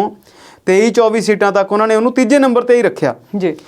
ਜਦੋਂ ਇਹੋ ਜਿਹੀਆਂ ਗੱਲਾਂ ਹੁੰਦੀਆਂ ਨੇ, ਜਦੋਂ ਅਸੀਂ ਪੰਜਾਬ ਦੇ ਧਰਾਤਲ ਤੇ ਹਾਲਾਤ ਦੇਖਦੇ ਹਾਂ ਤੇ ਆਮ ਆਦਮੀ ਪਾਰਟੀ ਨੂੰ ਲੋਕ ਜ਼ਰੂਰ ਲਾਈਕ ਕਰਦੇ ਨੇ, ਪਰ ਵੋਟ ਕਿਹਨੂੰ ਪਾਉਣੀ ਆ ਤੇ ਕਿਹੜੇ ਕੈਂਡੀਡੇਟ ਨੂੰ ਪਾਉਣੀ ਆ, ਕਿਸ ਹਲਕੇ 'ਚ ਕੈਂਡੀਡੇਟ ਕੌਣ ਹੋਵੇਗਾ, ਵੱਡੇ ਚਿਹਰੇ ਕੌਣ ਨੇ, ਸਿੱਖਿਆ ਤੇ ਸਿਹਤ ਤੋਂ ਇਲਾਵਾ ਉਹਨਾਂ ਦਾ ਕੋਈ ਰੋਡ ਮੈਪ ਹੈ, ਉਹ ਸਾਰੀਆਂ ਚੀਜ਼ਾਂ ਜਿਹੜੀਆਂ ਹਾਲੇ ਨਦਾਰਦ ਨਜ਼ਰ ਆਉਂਦੀਆਂ। ਫਿਰ ਇਸ ਗੱਲੋਂ ਵੀ ਥੋੜਾ ਜਿਹਾ ਸ਼ੰਕਾ ਵੀ ਆਉਂਦੀ ਆ ਕਿ ਕੀ ਇਹ ਜਿਹੜੇ ਸਰਵੇ ਨੇ ਇਹ ਕਿਤੇ ਨਾ ਕਿਤੇ ਥੋੜੇ ਬਹੁਤ ਮੈਨੀਪੂਲੇਟਡ ਤਾਂ ਨਹੀਂ, ਪਰ ਫਿਰ ਵੀ ਇਹਨਾਂ ਨੂੰ ਦੇਖਦੇ ਪੜ੍ਹਦੇ ਸੁਣਦੇ ਰਹਿਣਾ ਚਾਹੀਦਾ, ਕੁਝ ਨਾ ਕੁਝ ਤਾਂ ਨਿਕਲੇਗਾ ਹੀ। ਜੀ ਸ਼ਰਮਾ ਜੀ, ਉਂਝ ਵੀ ਇਹ ਕਿਹਾ ਜਾਂਦਾ ਹੈ ਕਿ ਅੱਜ ਕੱਲ੍ਹ ਪਹਿਲਾਂ ਤਾਂ ਇੱਕ ਸੀ ਸਰਵੇ ਹੁੰਦਾ ਸੀ ਤੇ ਹੁਣ ਜਦੋਂ ਅਸੀਂ ਦੇਖਦੇ ਹਾਂ ਤਾਂ ਚੌਥੇ ਦਿਨ ਸੀ ਸਰਵੇ ਸਾਨੂੰ ਸੁਣਨ ਨੂੰ ਨਵਾਂ ਮਿਲਦਾ। ਹੁਣ ਇਹਦੇ ਵਿੱਚ ਕੀ ਰਾਜਨੀਤੀ ਹੈ, ਇਹ ਰਾਜਨੀਤੀ ਲੋਕ ਹੀ ਜਾਣਨ। ਤੇ ਤੁਸੀਂ ਗੱਲ ਕੀਤੀ ਹੈ ਸ਼ਰਮਾ ਜੀ ਬਦਲਾਅ ਦੀ, ਤੇ ਜੇ ਅਸੀਂ ਬਦਲਾਅ ਦੀ ਗੱਲ ਕਰੀਏ ਤਾਂ ਜੋਗਿੰਦਰ ਸਿੰਘ ਉਗਰਾਹਾਂ ਕਿਸਾਨ ਆਗੂ, ਉਹਨਾਂ ਨੇ ਗੱਲ ਕੀਤੀ ਹੈ ਕਿ ਦਿੱਲੀ ਨੂੰ ਤਾਂ ਫਤਿਹ ਕਰ ਲਿਆ ਗਿਆ ਹੈ ਤੇ ਹੁਣ ਵਾਰੀ ਹੈ ਜੀ ਪੰਜਾਬ ਦੀ। ਕੀ ਕਹਿਣਾ ਚਾਹੋਗੇ? ਦੇਖੋ, ਉਗਰਾਹਾਂ ਸਾਹਿਬ ਮਾਲਵੇ ਤੋਂ ਬਹੁਤ ਵੱਡੇ ਕਿਸਾਨ ਆਗੂ ਨੇ ਜੀ। ਹਾਲਾਂਕਿ ਉਹ ਪੰਜਾਬ ਦੀਆਂ ਜਿਹੜੀਆਂ ਜਥੇਬੰਦੀਆਂ ਉਹਨਾਂ ਦੇ ਵਿੱਚ ਸ਼ਾਮਲ ਸੀ, ਉਹਨਾਂ ਦੇ ਵਿੱਚ ਸ਼ਾਮਲ ਨਹੀਂ ਸੀ SKM ਦਾ ਉਹ ਹਿੱਸਾ ਸੀ ਤੇ ਉਹਨਾਂ ਦਾ ਜਿਹੜਾ ਕਾਡਰ ਬੇਸਡ ਆ, ਉਹਨਾਂ ਦਾ ਜਿਹੜਾ ਵਰਕਰ ਬੇਸਡ ਆ, ਜਿਹੜੇ ਉਹਨਾਂ ਦੇ ਨਾਲ ਜੁੜੇ ਹੋਏ ਲੋਕ ਨੇ ਉਹ ਬਹੁਤ ਹੀ ਵੱਡੀ ਗਿਣਤੀ ਦੇ ਵਿੱਚ ਨੇ ਜੀ। ਟਿੱਕਰੀ ਬਾਰਡਰ ਦੇ ਉੱਤੇ ਜਿੰਨਾ ਵੀ ਜਮਾਵੜਾ ਸੀ ਉਹ ਸਾਰੇ ਦਾ ਸਾਰਾ ਉਗਰਾਹਾਂ ਧੜੇ ਦਾ ਸੀ। ਐਕਸ ਸਰਵਿਸਮੈਨ ਨੇ ਤੇ ਬਹੁਤ ਹੀ ਮੰਝੇ ਹੋਏ ਯੂਨੀਅਨਿਸਟ ਆਗੂ ਨੇ ਜਿਹੜੇ ਯੂਨੀਅਨਸ ਨੂੰ ਚਲਾਉਣਾ ਜਾਣਦੇ ਤੇ ਇਹਨਾਂ ਸਾਰੀਆਂ ਚੀਜ਼ਾਂ ਦੇ ਉੱਤੇ ਉਹ ਕਹਾਣੀ ਜਿਹੜੀ ਆਪਣੀ ਰੱਖਦੇ ਨੇ, ਆਪਣੇ ਸ਼ਬਦ ਸਮਝਦੇ ਨੇ ਤੇ ਉਹਨਾਂ ਚੀਜ਼ਾਂ ਨੂੰ ਲਾਗੂ ਕਰਦੇ ਨੇ ਤੇ ਨਾਲ ਦੀ ਨਾਲ ਉਹ ਅੰਦੋਲਨ ਦਾ ਡਿਸਪਲਿਨ ਜਿਹੜਾ ਆ ਉਹਦੀ ਮਹੱਤਤਾ ਵੀ ਸਮਝਦੇ ਨੇ। ਉਹਨਾਂ ਨੇ ਹੁਣ ਗੱਲ ਕੀਤੀ ਕਿ ਅਸੀਂ ਇੱਧਰੋਂ ਵਿਹਲੇ ਹੋ ਗਏ ਹਾਂ ਦਿੱਲੀ ਵਾਲੇ ਪਾਸਿਓਂ, ਦਿੱਲੀੋਂ ਸਾਡੀ ਜਿਹੜੀ ਮੰਗਾਂ ਸੀਗੀਆਂ ਉਹ ਬਹੁਤੀਆਂ ਪੂਰੀਆਂ ਹੋ ਗਈਆਂ, ਜਿਹੜੀਆਂ ਦੂਜੀਆਂ ਆ ਉਹਨਾਂ ਦੇ ਉੱਤੇ ਭਰੋਸਾ ਹੋ ਗਿਆ ਤੇ ਹੁਣ ਅਸੀਂ ਵਾਪਸ ਆ ਗਏ ਹਾਂ ਤੇ ਹੁਣ ਅਸੀਂ ਪੰਜਾਬ ਸਰਕਾਰ ਦੀਆਂ ਜਿਹੜੀਆਂ ਕਹਾਣੀਆਂ ਉਹਦੇ ਵੱਲ ਨੂੰ ਤੁਰਾਂਗੇ, ਥੋੜਾ ਜਿਹਾ ਦੇਖਦੇ ਹਾਂ ਕਿ ਇਹ ਕੀ ਕਰਦੇ ਨੇ। ਮੇਰਾ ਖਿਆਲ ਉਹਨਾਂ ਨੇ ਟੋਲ ਪਲਾਜ਼ਿਆਂ ਦੇ ਉੱਤੇ ਟੋਲ ਟੈਕਸ ਵਧਣ ਦੇ ਉੱਤੇ ਵੀ ਗੱਲ ਕੀਤੀ ਸੀ ਕਿ ਇਹ ਜਿਹੜਾ ਆ ਨਹੀਂ ਹੋਣ ਦਿੱਤਾ ਜਾਵੇਗਾ ਤੇ ਨਾਲ ਦੀ ਨਾਲ ਪੰਜਾਬ ਦੀਆਂ ਜਿਹੜੀਆਂ ਮਜ਼ਦੂਰ ਜਥੇਬੰਦੀਆਂ ਆ ਉਹਨਾਂ ਦੀਆਂ ਕੁਝ ਮੰਗਾਂ ਨੂੰ ਲੈ ਕੇ ਵੀ ਪੰਜਾਬ ਸਰਕਾਰ ਨਾਲ ਗੱਲ ਕਰਨ ਦੀ ਗੱਲ ਕੀਤੀ ਹੈ ਤੇ ਨਾਲ ਸ਼ਾਇਦ ਦੋ ਹੱਥ ਕਰਨ ਦੀ ਵੀ ਗੱਲ ਕੀਤੀ ਹੈ। ਬਿਲਕੁਲ, ਉਹਨਾਂ ਨੇ ਕਿਹਾ ਕਿ ਉਹ ਮਜ਼ਦੂਰਾਂ ਦੇ ਨਾਲ ਇਸ ਵੇਲੇ ਮੋਢੇ ਨਾਲ ਮੋਢਾ ਜੋੜ ਕੇ ਖੜਨਗੇ ਜੀ। ਦੇਖੋ, ਗੱਲ ਸਾਫ਼ ਹੈ ਜੀ ਕਿ ਹੁਣ ਜਦੋਂ ਤੁਸੀਂ ਇੱਕ ਮੈਚ ਜਿੱਤ ਲੈਂਦੇ ਆ ਜੀ, ਉਹ ਮੈਚ ਵੀ ਤੁਹਾਡਾ ਵੱਡੀ ਧਿਰ ਨਾਲ ਹੋਵੇ ਤੇ ਜਿੱਤੋਂ ਵੀ ਤੁਸੀਂ ਟੌਰ ਨਾਲ। ਭਾਰਤ ਸਰਕਾਰ ਨਾਲ ਮੈਚ ਸੀ, ਸਮਾਂ ਜ਼ਰੂਰ ਵੱਧ ਲੱਗਿਆ ਪਰ ਮੈਚ ਜਿੱਤਿਆ ਗਿਆ। ਬਿਲਕੁਲ। ਤੇ ਹੁਣ ਜਿਹੜੀਆਂ ਛੋਟੀਆਂ ਟੀਮਾਂ ਨੇ, ਸਟੇਟਸ ਦੀਆਂ ਟੀਮਾਂ ਨੇ, ਉਹਨਾਂ ਨੂੰ ਤਾਂ ਵੈਸੇ ਹੀ ਫਿਕਰ ਪਿਆ ਹੋਇਆ। ਹੁਣ ਤੇ ਸਰਕਾਰਾਂ ਨੂੰ ਇਸ ਗੱਲ ਦੀ ਇੱਕ ਸਮੱਸਿਆ ਬਣੀ ਹੋਵੇਗੀ ਕਿ ਇਹਨਾਂ ਯੂਨੀਅਨ ਦੇ ਆਗੂਆਂ ਨੂੰ, ਇਹਨਾਂ ਜਥੇਬੰਦੀਆਂ ਨੂੰ ਅਸੀਂ ਆਪਣੇ ਨੇੜੇ ਕਿੱਦਾਂ ਰੱਖੀਏ, ਅਸੀਂ ਇਹਨਾਂ ਨੂੰ ਆਪਣੇ ਐਲਾਨਾਂ ਦੇ ਨਾਲ, ਆਪਣੇ ਵਾਅਦਿਆਂ ਨਾਲ, ਆਪਣੀ ਕਾਰਜਕਾਰੀ ਦੇ ਨਾਲ ਖੁਸ਼ ਕਿੱਦਾਂ ਰੱਖੀਏ ਜੀ। ਨਹੀਂ ਤੇ ਜਿੰਨਾ ਵੱਡਾ ਪੋਲੀਟੀਕਲ ਪ੍ਰੈਸ਼ਰ ਗਰੁੱਪ ਇਹ ਲੋਕ ਬਣਾ ਚੁੱਕੇ ਨੇ। ਪੰਜਾਬ ਦੀਆਂ 32 ਜਥੇਬੰਦੀਆਂ ਨੇ ਤੇ ਮੈਨੂੰ ਲੱਗਦਾ ਆਉਣ ਵਾਲੇ ਦਿਨਾਂ ਦੇ ਵਿੱਚ ਇਹਨਾਂ 32 ਜਥੇਬੰਦੀਆਂ ਦੀ ਗਿਣਤੀ ਜਿਹੜੀ ਆ ਉਹ 100 ਦੇ ਨੇੜੇ ਪਹੁੰਚ ਜਾਵੇਗੀ। ਬਹੁਤ ਸਾਰੀਆਂ ਨਵੀਆਂ ਜਥੇਬੰਦੀਆਂ ਇਸ ਧਰਨੇ ਨੂੰ, ਇਸ ਅੰਦੋਲਨ ਵਾਲੇ ਰਸਤੇ ਨੂੰ ਚੁਣਨਗੀਆਂ। ਸਰਕਾਰ ਦੇ ਖਿਲਾਫ ਵੀ ਜਾਂ ਸਟੇਟ ਦੇ ਵਿੱਚ ਕਿਤੇ ਵੀ ਹੁੰਦੇ ਹੋਏ ਕਿਸੇ ਵੀ ਇਹੋ ਜਿਹੇ ਕੰਮ ਲਈ ਜਿਹੜਾ ਲੋਕ ਵਿਰੋਧੀ ਹੋਵੇ ਉਹਨੂੰ ਲੋਕਾਂ ਦੇ ਸਾਹਮਣੇ ਲੈ ਕੇ ਆਉਣ ਲਈ।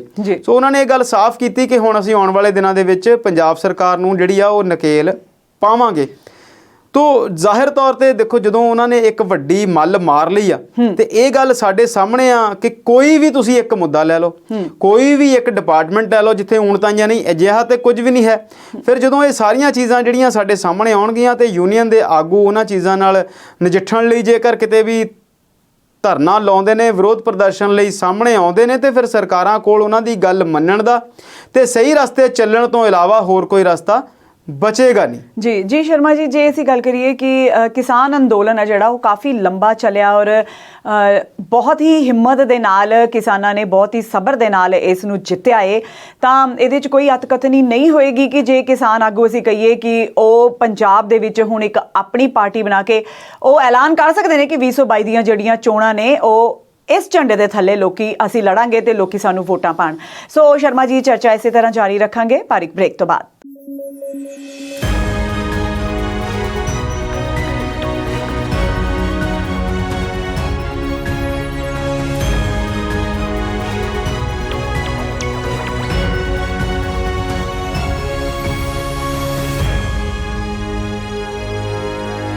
ਬ੍ਰੇਕ ਤੋਂ ਬਾਅਦ ਆਪਣੇ ਦਰਸ਼ਕਾਂ ਨੂੰ ਜੀ ਆਇਆਂ ਨੂੰ ਆਖਦੇ ਹਾਂ। ਸੋ ਸ਼ਰਮਾ ਜੀ, ਜੇ ਹੁਣ ਅਸੀਂ ਗੱਲ ਕਰੀਏ ਪ੍ਰਧਾਨ ਮੰਤਰੀ ਨਰਿੰਦਰ ਮੋਦੀ ਜੀ ਦੀ, ਜੋ ਕਾਸ਼ੀ ਗਏ ਹੋਏ ਨੇ ਤੇ ਉੱਥੇ ਉਹਨਾਂ ਨੇ ਕਾਸ਼ੀ ਵਿਸ਼ਵਨਾਥ ਕੋਰੀਡੋਰ ਦੇ ਪਹਿਲੇ ਪੜਾਅ ਦਾ ਉਦਘਾਟਨ ਕੀਤਾ ਔਰ ਕਾਫੀ ਗੱਲਾਂ ਸਾਹਮਣੇ ਆ ਰਹੀਆਂ ਨੇ। ਜੇ ਅਸੀਂ ਕਹੀਏ ਤਾਂ ਇੱਕ ਤਾਂ ਉਹਨਾਂ ਨੇ ਗੰਗਾ ਦੇ ਵਿੱਚ ਡੁਬਕੀ ਲਗਾ ਕੇ ਕਿਹਾ ਕਿ ਮੈਂ ਤਾਂ ਆਪਣੇ ਆਪ ਨੂੰ ਧਨ ਮਹਿਸੂਸ ਕਰ ਰਿਹਾ ਵਾਂ, ਤਾਂ ਇਹੋ ਜਿਹੀ ਪਵਿੱਤਰ ਜਗ੍ਹਾ ਤੇ ਜਾ ਕੇ ਤਾਂ ਮੈਨੂੰ ਲੱਗਦਾ ਜਿਹੜਾ ਵੀ ਕੋਈ ਜਾਏਗਾ ਉਹ ਆਪਣੇ ਆਪ ਨੂੰ ਵੱਡੇ ਭਾਗਾਂ ਵਾਲਾ ਹੀ ਮਹਿਸੂਸ ਕਰੇਗਾ। ਸੋ ਕੀ ਕਹਿਣਾ ਚਾਹੋਗੇ ਪ੍ਰਧਾਨ ਮੰਤਰੀ ਦੀ ਇਸ ਉਦਘਾਟਨ ਤੇ ਇਸ ਫੇਰੀ ਬਾਰੇ? 2014 ਦੇ ਇਲੈਕਸ਼ਨ ਦੀਆਂ ਉਹ ਯਾਦਾਂ ਆਉਂਦੀਆਂ, ਜਦੋਂ ਉਹ ਕਹਾਣੀ ਯਾਦ ਆਉਂਦੀ ਆ, ਉਹ ਇਹਨਾਂ ਦੇ ਕਹੇ ਹੋਏ ਬਚਨ ਯਾਦ ਆਉਂਦੇ ਆ ਮੋਦੀ ਜੀ ਦੇ, ਜਦੋਂ ਇਹ ਪ੍ਰਧਾਨ ਮੰਤਰੀ ਨਹੀਂ ਸੀ, ਇਹਨਾਂ ਨੇ ਹਾਲੇ ਬਣਨਾ ਸੀ ਜੀ, ਤੇ ਬੜੀ ਚਰਚਾ ਸੀ ਕਿ ਇਹਨਾਂ ਨੇ ਇਲੈਕਸ਼ਨ ਕਿੱਥੋਂ ਲੜਨੀ ਆ, ਤੇ ਇਹਨਾਂ ਨੇ ਬਨਾਰਸ ਜਿਹੜੀ ਸੀਟ ਆ ਉਹ ਚੁਣੀ ਸੀ। ਤੇ ਬਨਾਰਸ ਦੀ ਜਦੋਂ ਅਸੀਂ ਗੱਲ ਕਰਦੇ ਹਾਂ ਹਰਪ੍ਰੀਤ ਜੀ, ਤੇ ਕਿਹਾ ਜਾਂਦਾ ਕਿ ਕਾਸ਼ੀ ਦੁਨੀਆ ਦੇ ਸਭ ਤੋਂ ਪੁਰਾਣੇ ਸ਼ਹਿਰਾਂ ਚੋਂ, ਤੇ ਹਿੰਦੂ ਧਰਮ ਦੇ ਵਿੱਚ ਭਗਵਾਨ ਸ਼ੰਕਰ ਦਾ ਦਵਾਰ ਇਹਨੂੰ ਮੰਨਿਆ ਜਾਂਦਾ। ਕਿਹਾ ਜਾਂਦਾ ਕਿ ਉੱਥੇ ਕਾਸ਼ੀ ਨਰੇਸ਼ ਜਿਹੜੇ ਨੇ, ਉਸ ਸ਼ਹਿਰ ਦਾ ਜਿਹੜਾ ਰਾਜਾ ਆ ਉਹ ਭਗਵਾਨ ਸ਼ੰਕਰ ਆਪ ਨੇ ਜੀ। ਤੇ ਹਿੰਦੂ ਧਰਮ ਦੇ ਵਿੱਚ ਇਹ ਵੀ ਮੰਨਿਆ ਜਾਂਦਾ ਕਿ ਜਿਸ ਬੰਦੇ ਦੀ ਮੌਤ ਉੱਥੇ ਹੁੰਦੀ ਆ ਉਹ ਸਵਰਗ ਲਈ ਉੱਥੋਂ ਜਿਹੜਾ ਰਸਤਾ ਆ ਉਹ ਬਹੁਤ ਨੇੜੇ ਆ ਜੀ। ਗੰਗਾ ਦੀ ਜੇ ਗੱਲ ਕਰੀਏ ਤਾਂ ਇਸ ਤੋਂ ਵੱਡੀ ਸ਼ਾਇਦ ਹੀ ਕੋਈ ਗੱਲ ਭਾਰਤ ਦੇ ਵਿੱਚ ਹੋਵੇ ਜਿੰਨੀ ਵੱਡੀ ਗੰਗਾ ਨਦੀ ਦੀ ਗੱਲ ਆ, ਜਿੰਨਾ ਵੱਡਾ ਇਹਦਾ ਪ੍ਰਤਾਪ ਆ, ਜਿੰਨੀ ਇਹਦੀ ਮਾਨਤਾ ਆ, ਜਿੰਨਾ ਇਹਦਾ ਧਾਰਮਿਕ ਮਹੱਤਵ ਆ, ਓਨਾ ਹੀ ਇਹਦਾ ਸਾਮਰਿਕ ਮਹੱਤਵ ਆ, ਓਨਾ ਹੀ ਇਹਦਾ ਭਾਰਤ ਦਾ ਸਮਾਜਿਕ ਮਹੱਤਵ ਆ। ਭਾਰਤ ਦੇ ਲਗਭਗ ਸਾਰੇ ਵੱਡੇ ਸ਼ਹਿਰ ਜਿਹੜੇ ਆ ਉਹ ਇਸੇ ਨਦੀ ਦੇ ਨਾਲ ਵਸੇ ਹੋਏ ਨੇ।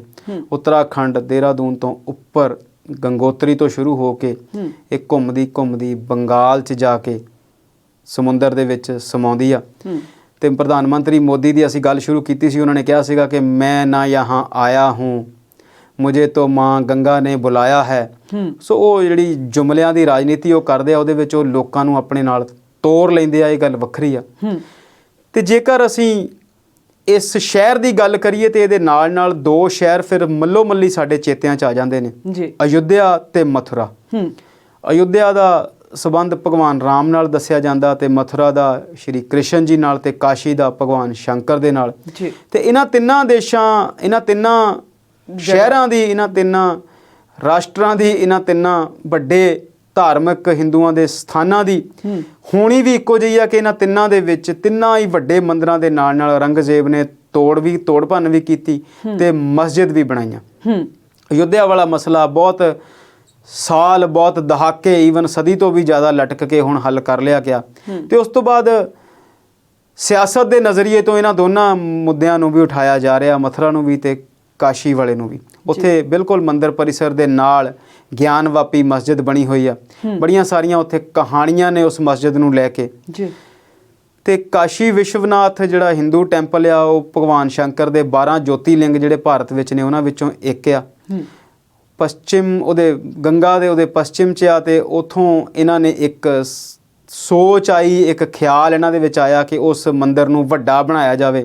3000 ਵਰਗ ਫੁੱਟ ਦਾ ਖੇਤਰ ਸੀ, ਬਹੁਤ ਵੱਡਾ ਮੰਦਿਰ ਨਹੀਂ ਸੀ, ਪਰ ਹੁਣ ਉਹਨੂੰ ਕੋਰੀਡੋਰ ਨੂੰ ਆਲੇ ਦੁਆਲੇ ਜਿਹੜੀਆਂ ਜ਼ਮੀਨਾਂ ਸੀ, ਆਲੇ ਦੁਆਲੇ ਜਿਹੜੇ ਘਰ ਸੀ ਉਹਨਾਂ ਨੂੰ ਲੈ ਕੇ, ਆਲੇ ਦੁਆਲੇ ਜਿਹੜੇ ਵਪਾਰਕ ਸੰਸਥਾਨ ਸੀ ਉਹਨਾਂ ਨੂੰ ਲੈ ਕੇ ਉਹ ਸ਼ਾਇਦ 54000 ਵਰਗ ਫੁੱਟ ਦਾ ਕਰ ਦਿੱਤਾ ਗਿਆ। ਤੇ ਉਹਨੂੰ ਅੱਗਿਓਂ 3 ਲੱਖ ਵਰਗ ਫੁੱਟ ਤੋਂ ਵੀ ਵੱਡਾ ਕਰਨ ਦੀ ਜਿਹੜੀ ਯੋਜਨਾ ਆ, ਜਿਹਦਾ ਉਹਦਾ ਪਹਿਲਾ ਪੜਾਅ ਆ, ਉਹਦਾ ਉਦਘਾਟਨ ਕਰ ਦਿੱਤਾ ਗਿਆ ਜੀ। ਅੱਗੇ ਮੰਦਿਰ ਬਹੁਤ ਛੋਟੀਆਂ ਗਲੀਆਂ 'ਚ ਹੋ ਕੇ ਜਾਣਾ ਪੈਂਦਾ ਸੀ ਤੇ ਲਗਭਗ ਰਾਉਂਡ ਦਾ ਈਅਰ ਸਾਰਾ ਸਾਲ ਹੀ ਕਾਸ਼ੀ ਵਿਸ਼ਵਨਾਥ ਦੇ ਦਰਸ਼ਨ ਕਰਨ ਲਈ ਭਗਤਾਂ ਦੀ ਜਿਹੜੀ ਭੀੜ ਸੀ, ਸ਼ਰਧਾਲੂਆਂ ਦੀ, ਉਹ ਲੱਗੀ ਰਹਿੰਦੀ ਸੀ ਜੀ। ਤੇ ਬਹੁਤ ਸਾਰੇ ਪ੍ਰਬੰਧ ਹੋਣ ਦੇ ਬਾਵਜੂਦ ਵੀ ਜਿਹੜਾ ਰਸ਼ ਸੀਗਾ ਉਹ ਘੱਟ ਨਹੀਂ ਸੀ ਹੁੰਦਾ। ਹੁਣ ਕੋਰੀਡੋਰ ਬਣਨ ਤੋਂ ਬਾਅਦ ਇਹ ਉਮੀਦ ਕੀਤੀ ਜਾਵੇਗੀ ਕਿ ਰਸ਼ ਜਿਹੜਾ ਹੈ ਉਹ ਘੱਟ ਜਾਏਗਾ, ਲੋਕਾਂ ਨੂੰ ਜਿਹੜੇ ਆ ਸੌਖਿਆਂ ਮੰਦਿਰ ਤੱਕ ਜਿਹੜੀ ਅਪਰੋਚ ਹੈ ਉਹ ਹੋ ਜਾਵੇਗੀ। ਬਹੁਤ ਵੱਡਾ ਸ਼ਹਿਰ ਆ ਕਾਸ਼ੀ, ਇਹਦੇ ਨਾਲ ਇਸ ਸ਼ਹਿਰ ਨੂੰ ਬਨਾਰਸ ਵੀ ਕਿਹਾ ਜਾਂਦਾ ਜੀ, ਵਾਰਾਣਸੀ ਵੀ ਇਹਨੂੰ ਕਿਹਾ ਜਾਂਦਾ। ਗੰਗਾ ਦੇ ਤੱਟ ਦੇ ਨਾਲ ਬਹੁਤ ਸਾਰੇ ਘਾਟ ਬਣੇ ਹੋਏ ਨੇ, ਰਾਜਾ ਹਰੀਸ਼ ਚੰਦਰ ਘਾਟ ਆ, ਕਰਣਕਾ ਘਾਟ, ਮਨੀਕਰਣਕਾ ਘਾਟ ਆ, ਜਿੱਥੇ ਅਕਸਰ ਜਿਹੜੀਆਂ ਚਿਤਾਵਾਂ ਆ ਉਹ ਜਲਦੀਆਂ ਰਹਿੰਦੀਆਂ ਨੇ ਜੀ। ਉਹਨਾਂ ਤੇ ਵੱਖ-ਵੱਖ ਡਾਕੂਮੈਂਟਰੀਜ਼, ਵੱਖ-ਵੱਖ ਸਮੇਂ ਤੇ ਫਿਲਮਾਂ ਦੀ ਅਸੀਂ ਦੇਖਦੇ ਰਹਿੰਦੇ ਹਾਂ। ਤੇ ਕਾਸ਼ੀ ਜਿਹੜਾ ਆ ਉਹ ਸਿਰਫ ਹਿੰਦੂਆਂ ਦਾ ਹੀ ਨਹੀਂ, ਹੋਰ ਵੀ ਵੱਖ-ਵੱਖ ਸਮੁਦਾਇ ਦੇ ਲੋਕਾਂ ਲਈ ਬਹੁਤ ਹੀ ਇੰਪੋਰਟੈਂਟ ਆ। ਜਦੋਂ ਅਸੀਂ ਰਮਾਇਣ ਦੀ ਗੱਲ ਕਰਦੇ ਹਾਂ ਤੇ ਮਹਾਕਵੀ ਤੁਲਸੀਦਾਸ ਦੀ ਗੱਲ ਸਾਡੇ ਸਾਹਮਣੇ ਆਉਂਦੀ ਆ, ਤੇ ਤੁਲਸੀਦਾਸ ਦੇ ਬਾਰੇ ਵੀ ਕਿਹਾ ਜਾਂਦਾ ਕਿ ਉਹ ਵੀ ਬਹੁਤਾ ਲੰਬਾ ਸਮਾਂ ਉੱਥੇ ਰਹਿ ਕੇ ਉਹਨਾਂ ਨੇ ਰਚਨਾ ਕੀਤੀ। ਭਗਤ ਰਵਿਦਾਸ ਦਾ ਅਸੀਂ ਜ਼ਿਕਰ ਅਕਸਰ ਕਰਦੇ ਹਾਂ ਤੇ ਗੁਰੂ ਗ੍ਰੰਥ ਸਾਹਿਬ ਦੇ ਵਿੱਚ ਉਹਨਾਂ ਦੀ ਬਾਣੀ ਦਰਜ ਆ। ਉਹਨਾਂ ਦਾ ਜਿਹੜਾ ਸ਼ਹਿਰ ਆ ਉਹ ਵੀ ਬਿਲਕੁਲ ਕਾਸ਼ੀ ਦੇ ਵਿੱਚ ਹੀ ਸਮਾਇਆ ਹੋਇਆ। ਤੇ ਜੇਕਰ ਐਜੂਕੇਸ਼ਨ ਦੇ ਮਹੱਤਵ ਤੋਂ ਦੇਖੀਏ ਤੇ ਬਨਾਰਸ ਹਿੰਦੂ ਯੂਨੀਵਰਸਿਟੀ ਭਾਰਤ ਦੀਆਂ ਟੌਪ ਦੀਆਂ ਯੂਨੀਵਰਸਿਟੀਜ਼ ਦੇ ਵਿੱਚ ਉਹਦਾ ਨਾਮ ਰਹਿੰਦਾ ਆ। ਉਹਦਾ ਬਹੁਤ ਆਲੀਸ਼ਾਨ ਕਈ ਕਿਲੋਮੀਟਰਾਂ 'ਚ ਤੁਸੀਂ ਕਹਿ ਲਓ ਫੈਲਿਆ ਹੋਇਆ ਕੈਂਪਸ ਆ ਉੱਥੇ। ਜਦੋਂ ਫਿਰ ਅਸੀਂ ਬਨਾਰਸ ਹਿੰਦੂ ਯੂਨੀਵਰਸਿਟੀ ਦੀ ਗੱਲ ਕਰਦੇ ਹਾਂ ਤਾਂ ਫਿਰ ਬਦੋ-ਬਦੀ ਕਾਂਗਰਸ ਦੇ ਜਾਂ ਭਾਰਤ ਦੀ ਆਜ਼ਾਦੀ ਵੇਲੇ ਦੇ ਉਹ ਬੰਦੇ ਸਾਹਮਣੇ ਆਉਂਦੇ ਨੇ, ਉਹ ਵਿਜ਼ਨਰੀ ਸਾਹਮਣੇ ਆਉਂਦੇ ਨੇ, ਉਹ ਦੂਰਦਰਸ਼ੀ ਲੋਕ ਸਾਹਮਣੇ ਆਉਂਦੇ ਨੇ। ਪੰਡਤ ਮਦਨ ਮੋਹਨ ਮਾਲਵੀਆ ਵਰਗੇ, ਜਿਨ੍ਹਾਂ ਨੇ ਉਦੋਂ ਦੇ ਰਾਜੇ ਤੋਂ ਜ਼ਮੀਨ ਮੰਗੀ ਕਿ ਅਸੀਂ ਇੱਥੇ ਐਜੂਕੇਸ਼ਨ ਸੰਸਥਾਨ ਯੂਨੀਵਰਸਿਟੀ ਬਣਾਉਣਾ ਚਾਹੁੰਦੇ ਹਾਂ। ਤੇ ਉਦੋਂ ਸਮੇਂ ਦੇ ਸ਼ਾਸਕ ਨੇ ਜਿਹੜੇ ਵੀ ਉੱਥੇ ਰਿਆਸਤ ਦੇ ਰਾਜਾ ਰਹੇ ਹੋਣਗੇ, ਜਿਨ੍ਹਾਂ ਨੂੰ ਕਾਸ਼ੀ ਨਰੇਸ਼ ਕਿਹਾ ਜਾਂਦਾ। ਹਾਲਾਂਕਿ ਕਾਸ਼ੀ ਨਰੇਸ਼ ਭਗਵਾਨ ਸ਼ਿਵ ਨੂੰ ਹੀ ਕਿਹਾ ਜਾਂਦਾ, ਪਰ ਫਿਰ ਵੀ ਗੱਦੀ ਨਸ਼ੀਨ ਜੋ ਵੀ ਸੀ ਉਹਨਾਂ ਨੇ ਉਹਨਾਂ ਨੂੰ ਜ਼ਮੀਨ ਦਿੱਤੀ ਉੱਥੇ। ਤੇ ਮੈਂ ਪਿੱਛੇ ਜਿਹੇ ਗਿਆ ਸੀ ਇੱਕ ਵਾਰ, ਤੇ ਉੱਥੇ ਕੁਝ ਲੋਕਾਂ ਨੂੰ ਮਿਲਣ ਦਾ ਮੌਕਾ ਮਿਲਿਆ ਤੇ ਉਹਨਾਂ ਨੇ ਦੱਸਿਆ ਕਿ ਇਸ ਯੂਨੀਵਰਸਿਟੀ ਵੇਲੇ ਜਿਨ੍ਹਾਂ ਲੋਕਾਂ ਨੇ ਜ਼ਮੀਨ ਦਿੱਤੀ ਉਹਨਾਂ ਨੂੰ 2 ਆਪਸ਼ਨ ਸੀਗੀਆਂ, ਜਾਂ ਤੇ ਉਹ ਜ਼ਮੀਨ ਦੇ ਪੈਸੇ ਲੈ ਲੈਣ ਤੇ ਜਾਂ ਫਿਰ ਆਪਣੇ ਕੁਝ ਬੱਚਿਆਂ ਨੂੰ ਇੱਥੇ ਪੜ੍ਹਾ ਲੈਣ। ਤੇ ਕਿਹਾ ਜਾਂਦਾ ਕਿ ਜਿਨ੍ਹਾਂ ਨੇ ਜ਼ਮੀਨ ਦਿੱਤੀ ਸੀ, ਜਿਨ੍ਹਾਂ ਦੇ ਬੱਚੇ ਉਸ ਸਮੇਂ 'ਚ ਇਸ ਯੂਨੀਵਰਸਿਟੀ 'ਚ ਪੜ੍ਹੇ ਸਨ, ਉਹ ਅੱਜ ਸ਼ਹਿਰ ਦੇ ਸਭ ਤੋਂ ਵੱਡੇ ਲੋਕਾਂ 'ਚ ਸ਼ੁਮਾਰ ਨੇ। ਸਿੱਖਿਆ ਦਾ ਮਹੱਤਵ ਆਪਣੇ ਆਪ ਦੇ ਵਿੱਚ ਬਹੁਤ ਵੱਡਾ ਆ। ਸੋ ਹੁਣ ਤੁਸੀਂ ਜਿਹੜੀ ਪ੍ਰਧਾਨ ਮੰਤਰੀ ਮੋਦੀ ਦੀ ਗੱਲ ਕੀਤੀ ਹੈ, ਕਾਸ਼ੀ ਵਿਸ਼ਵਨਾਥ ਕੋਰੀਡੋਰ ਨੂੰ ਲੈ ਕੇ ਉਹਨਾਂ ਨੇ ਉਸ ਮੰਦਿਰ ਨੂੰ ਇੱਕ ਵੱਡ ਆਕਾਰੀ ਬਿਲਡਿੰਗ ਦੇ ਵਿੱਚ ਤਬਦੀਲ ਕੀਤਾ। ਉੱਥੇ ਉਹਨਾਂ ਨੇ ਆਰਕੀਟੈਕਚਰਲ ਪੁਆਇੰਟ ਆਫ ਵਿਊ ਤੋਂ ਕਿਹੋ ਜਿਹੀਆਂ ਤਬਦੀਲੀਆਂ ਕੀਤੀਆਂ, ਇਹ ਤੇ ਹੌਲੀ ਗੱਲਾਂ ਬਾਹਰ ਆਉਣਗੀਆਂ। ਦੋਨੋਂ ਉਹਦੇ ਐਸਪੈਕਟਸ ਨੇ, ਚੰਗੇ ਵਾਲੇ ਪਾਸਾ ਵੀ ਹੈ ਤੇ ਦੂਜੇ ਵਾਲਾ ਪਾਸਾ ਵੀ ਹੈ। ਅਸੀਂ ਅਕਸਰ ਜਦੋਂ ਪੁਰਾਣੀਆਂ ਬਿਲਡਿੰਗਸ ਨੂੰ ਨਵੀਆਂ ਦੇ ਵਿੱਚ ਤਬਦੀਲ ਕਰਦੇ ਹਾਂ ਤੇ ਅਸੀਂ ਦੇਖਦੇ ਹਾਂ ਕਿ ਉਹਨਾਂ ਦਾ ਜਿਹੜਾ ਇਤਿਹਾਸਕ ਮਹੱਤਵ ਆ ਉਹ ਫਿਰ ਗੁਆਚ ਜਾਂਦਾ। ਉਹ ਪੱਥਰ ਤੇ ਸੋਹਣੇ ਤੇ ਬਹੁਤ ਲੱਗਦੇ ਨੇ, ਪਰ ਫਿਰ ਉਹ ਜਿਹੜੀ ਇੱਕ ਪ੍ਰਾਚੀਨਤਾ ਆ ਉਹਦੇ ਵਿੱਚੋਂ ਉਹ ਜਿਹੜੀ ਆ ਉਹ ਖੀਣ ਹੋ ਜਾਂਦੀ ਆ। ਬਿਲਕੁਲ। ਪਰ ਸਮੇਂ ਦੇ ਨਾਲ ਇਹਨਾਂ ਦਾ ਜਿਹੜਾ ਇੱਕ ਵਿਜ਼ਨ ਆ, ਬਹੁਤ ਸਾਰੀਆਂ ਚੀਜ਼ਾਂ ਦੇ ਉੱਤੇ ਆਪਣੀ ਮੋਹਰ ਲਾਉਣ ਦਾ, ਆਪਣਾ ਠੱਪਾ ਲਾਉਣ ਦਾ, ਬਹੁਤ ਸਾਰੇ ਲੋਕਾਂ ਨੂੰ ਇਹ ਗੱਲ ਚੰਗੀ ਲੱਗੇਗੀ ਤੇ ਬਹੁਤ ਸਾਰੇ ਮੇਰੇ ਵਰਗਿਆਂ ਨੂੰ ਇਹ ਗੱਲ ਚੰਗੀ ਨਹੀਂ ਵੀ ਲੱਗੇਗੀ। ਇਹਨਾਂ ਨੂੰ ਸੰਸਦ ਦੀ ਇਮਾਰਤ ਪੁਰਾਣੀ ਲੱਗਣ ਲੱਗ ਪਈ, ਜਦ ਕਿ ਇਹਦੇ ਨਾਲੋਂ ਦੁੱਗਣੀਆਂ 3 ਗੁਣਾ ਪੁਰਾਣੀਆਂ ਇਮਾਰਤਾਂ ਦੁਨੀਆ ਦੇ ਵਿੱਚ ਨੇ ਤੇ ਉੱਥੇ ਸੰਸਦ ਜਿਹੜੀਆਂ ਆ ਚੱਲ ਰਹੀਆਂ ਨੇ। ਪਰ ਇਹ ਗੱਲ ਨੂੰ ਯਾਦ ਰਖਾਉਣਾ ਚਾਹੁੰਦੇ ਨੇ ਲੋਕ, ਮਨਾਂ ਦੇ ਵਿੱਚ ਇਸ ਗੱਲ ਨੂੰ ਪਾਉਣਾ ਚਾਹੁੰਦੇ ਨੇ, ਇਤਿਹਾਸ ਦੇ ਵਿੱਚ ਆਪਣੇ ਆਪ ਨੂੰ ਦਰਜ ਕਰਾਉਣਾ ਚਾਹੁੰਦੇ ਨੇ ਕਿ ਸੰਸਦ ਦਾ ਜਿਹੜਾ ਸੈਂਟਰਲ ਵਿਸਟਾ ਪ੍ਰੋਜੈਕਟ ਆ ਉਹ ਮੈਂ ਬਣਾਇਆ ਸੀ। ਇੱਥੇ ਗੋਲਡਨ ਕੋਰੀਡੋਰ ਜਿਹੜਾ ਆ ਇੱਥੇ ਮੈਂ ਬਣਾਇਆ ਸੀ। ਕਾਸ਼ੀ ਵਿਸ਼ਵਨਾਥ ਮੰਦਿਰ ਨੂੰ ਵੱਡਾ ਮੇਰੇ ਹੁੰਦੇ ਤੇ ਹੋਇਆ। ਉਹ ਕੁਝ ਚੀਜ਼ਾਂ ਜਿਹੜੀਆਂ ਨੇ ਉਹ ਇੱਕ ਮੈਂ ਵਾਲੀ ਜਿਹੜੀ ਕਹਾਣੀ ਆ ਉਹ ਹੈ ਬਾਅਦ ਵਿੱਚ। ਪਰ ਇਹਨਾਂ ਸ਼ਹਿਰਾਂ ਦੇ ਇਤਿਹਾਸਕ ਮਹੱਤਵ ਨੂੰ ਘਟਾ ਕੇ ਨਹੀਂ ਦੇਖਣਾ ਚਾਹੀਦਾ। ਇਹਨਾਂ ਨੂੰ ਵੱਡਾ ਜੇ ਤੁਸੀਂ ਕਰਦੇ ਵੀ ਆ ਤਾਂ ਇਹਨਾਂ ਦੀ ਜਿਹੜੀ ਪੁਰਾਣੀ ਜਿਹੜੀ ਦਿੱਖ ਆ ਉਹਨੂੰ ਬਰਕਰਾਰ ਰੱਖਿਆ ਜਾਵੇ। ਠੀਕ ਹੈ, ਲੋਕਾਂ ਦੀ ਗਿਣਤੀ ਵਧਣ ਦੇ ਨਾਲ ਉੱਥੇ ਕੁਝ ਸਮੱਸਿਆਵਾਂ ਆਉਂਦੀਆਂ ਨੇ, ਉਹਨਾਂ ਨੂੰ ਹੱਲ ਕਰਨ ਦੇ ਯਤਨ ਕੀਤੇ ਜਾਣ। ਤੇ ਗੱਲ ਫਿਰ ਉੱਥੇ ਹੀ ਆਉਂਦੀ ਆ ਜੀ ਕਿ ਪ੍ਰਧਾਨ ਮੰਤਰੀ ਦਾ ਗੰਗਾ ਦੇ ਵਿੱਚ ਡੁਬਕੀ ਲਗਾਉਣਾ ਜਾਂ ਪ੍ਰਧਾਨ ਮੰਤਰੀ ਦਾ ਕੇਦਾਰਨਾਥ ਜਾ ਕੇ ਕਿਸੇ ਗੁਫਾ ਦੇ ਵਿੱਚ ਬੈਠ ਕੇ ਵੀਡੀਓਗ੍ਰਾਫੀ ਕਰਵਾ ਲੈਣਾ ਜਾਂ ਪ੍ਰਧਾਨ ਮੰਤਰੀ ਦਾ ਆਪਣੇ ਪਿੰਡ ਜਾ ਕੇ ਆਪਣੀ ਮਾਤਾ ਦੇ ਪੈਰਾਂ ਨੂੰ ਹੱਥ ਲਗਾ ਕੇ ਫੋਟੋਆਂ ਖਿਚਵਾ ਲੈਣ ਨਾਲ ਇਹ ਸਾਰੀਆਂ ਚੀਜ਼ਾਂ ਜਿਹੜੀਆਂ ਹੱਲ ਨਹੀਂ ਹੋਣੀਆਂ। ਹੱਲ ਤੇ ਤਦ ਹੋਣੀਆਂ ਆ ਜੇਕਰ ਤੁਸੀਂ ਉਹਨਾਂ ਚੀਜ਼ਾਂ ਦਾ ਜਿਹੜਾ ਆ ਇੱਕ ਸਰੋਕਾਰ ਜਿਹੜਾ ਆ ਉਹਨਾਂ ਆਮ ਲੋਕਾਂ ਨਾਲ ਜੁੜਿਆ ਰਹਿਣ ਦਿਓ ਤੇ ਤੁਸੀਂ ਹਰ ਚੀਜ਼ ਦੀ ਫੋਟੋਗ੍ਰਾਫੀ ਕਰਕੇ, ਹਰ ਚੀਜ਼ ਦੀ ਵੀਡੀਓਗ੍ਰਾਫੀ ਕਰਕੇ, ਹਰ ਚੀਜ਼ ਨੂੰ ਧਰਮ ਨਾਲ ਜੋੜ ਕੇ, ਫਿਰ ਹਰ ਚੀਜ਼ ਨੂੰ ਸਿਆਸਤ ਨਾਲ ਜੋੜ ਕੇ ਨਾ ਦੇਖਿਆ ਜਾਵੇ। ਜੀ ਸ਼ਹਿਰ ਦੇ ਬਿਲਕੁਲ ਵਿੱਚੋਂ ਵਿੱਚ ਉਹ ਮੰਦਿਰ ਸਥਿਤ ਆ, ਉਹਨੂੰ ਵੱਡਾ ਕੀਤਾ ਜਾਣਾ ਵੀ ਜ਼ਰੂਰੀ ਸੀ, ਪਰ ਉਹਦੀ ਜਿਹੜੀ ਆਪਣੀ ਦਿੱਖ ਆ ਉਹਨੂੰ ਪੂਰਾ ਰੱਖਿਆ ਜਾਵੇ। ਤੇ ਨਾਲ ਦੀ ਨਾਲ ਇਸ ਵੇਲੇ ਦੀ ਸਭ ਤੋਂ ਵੱਡੀ ਜ਼ਰੂਰਤ ਜਿਹੜੀ ਆ ਉਹ ਗੰਗਾ ਨਦੀ ਦੇ ਸਫਾਈ ਦੀ ਵੀ ਆ। ਮੈਂ ਪਹਿਲਾਂ ਵੀ ਜ਼ਿਕਰ ਕੀਤਾ ਕਿ ਹਾਲਾਂਕਿ ਪਹਿਲਾਂ ਨਾਲੋਂ ਬਹੁਤ ਉਹ ਸਾਫ਼ ਆ, ਪਰ ਹਾਲੇ ਵੀ ਉੱਥੇ ਬਹੁਤ ਸਾਰੀਆਂ ਊਣਤਾਈਆਂ ਨੇ। ਗੰਗਾ ਦੇ ਪਾਣੀ ਦੀ ਜਦੋਂ ਅਸੀਂ ਗੱਲ ਕਰਦੇ ਹਾਂ, ਜਿੱਥੋਂ ਉਹ ਸ਼ੁਰੂ ਹੁੰਦੀ ਆ ਤੇ ਜਦੋਂ ਉਹ ਸਮੁੰਦਰ 'ਚ ਜਾਂਦੀ ਆ, ਉਹਦੇ ਵਿੱਚ ਲੱਖਾਂ ਕੋਹਾਂ ਦਾ ਅੰਤਰ ਆ।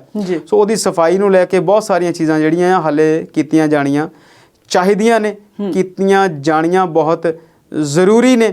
ਫਿਰ ਵੀ ਪ੍ਰਧਾਨ ਮੰਤਰੀ ਸਾਹਿਬ ਦਾ ਇੱਕ ਜਿਹੜਾ ਪ੍ਰੋਜੈਕਟ ਸੀ, ਇੱਕ ਜਿਹੜਾ ਡ੍ਰੀਮ ਪ੍ਰੋਜੈਕਟ ਹੈ, ਉਹ ਕਹਿੰਦੇ ਆ ਕਿ ਮੈਂ ਕਾਸ਼ੀ ਨੂੰ ਦੁਨੀਆ ਦੇ ਨਕਸ਼ੇ ਤੇ ਲੈ ਕੇ ਆਉਣਾ ਚਾਹੁੰਦਾ। ਉਹ ਬਹੁਤ ਚੰਗੀ ਗੱਲ ਆ, ਪਰ ਹਾਲੇ ਬਹੁਤ ਕੁਝ ਕੀਤਾ ਜਾਣਾ ਬਾਕੀ। ਜੀ ਸ਼ਰਮਾ ਜੀ, ਤੁਸੀਂ ਸਟੂਡੀਓ ਵਿੱਚ ਆਏ, ਸਾਡੇ ਦਰਸ਼ਕਾਂ ਨਾਲ ਆਪਣੇ ਵਿਚਾਰ ਸਾਂਝੇ ਕੀਤੇ, ਇਹਦੇ ਲਈ ਤੁਹਾਡਾ ਬਹੁਤ-ਬਹੁਤ ਸ਼ੁਕਰੀਆ। ਸ਼ੁਕਰੀਆ ਜੀ। ਸੋ ਇਹ ਸੀ ਅੱਜ ਦਾ ਪ੍ਰੋਗਰਾਮ ਵਿਚਾਰ ਚਰਚਾ। ਨਵੇਂ ਮੁੱਦਿਆਂ ਤੇ ਨਵੀਂ ਚਰਚਾ ਲੈ ਕੇ ਫਿਰ ਤੋਂ ਹਾਜ਼ਰ ਹੋਵਾਂਗੇ। ਤੁਸੀਂ ਦੇਖਦੇ ਰਹੋ ਪੰਜਾਬੀ ਨੈਸ਼ਨਲ ਟੀਵੀ।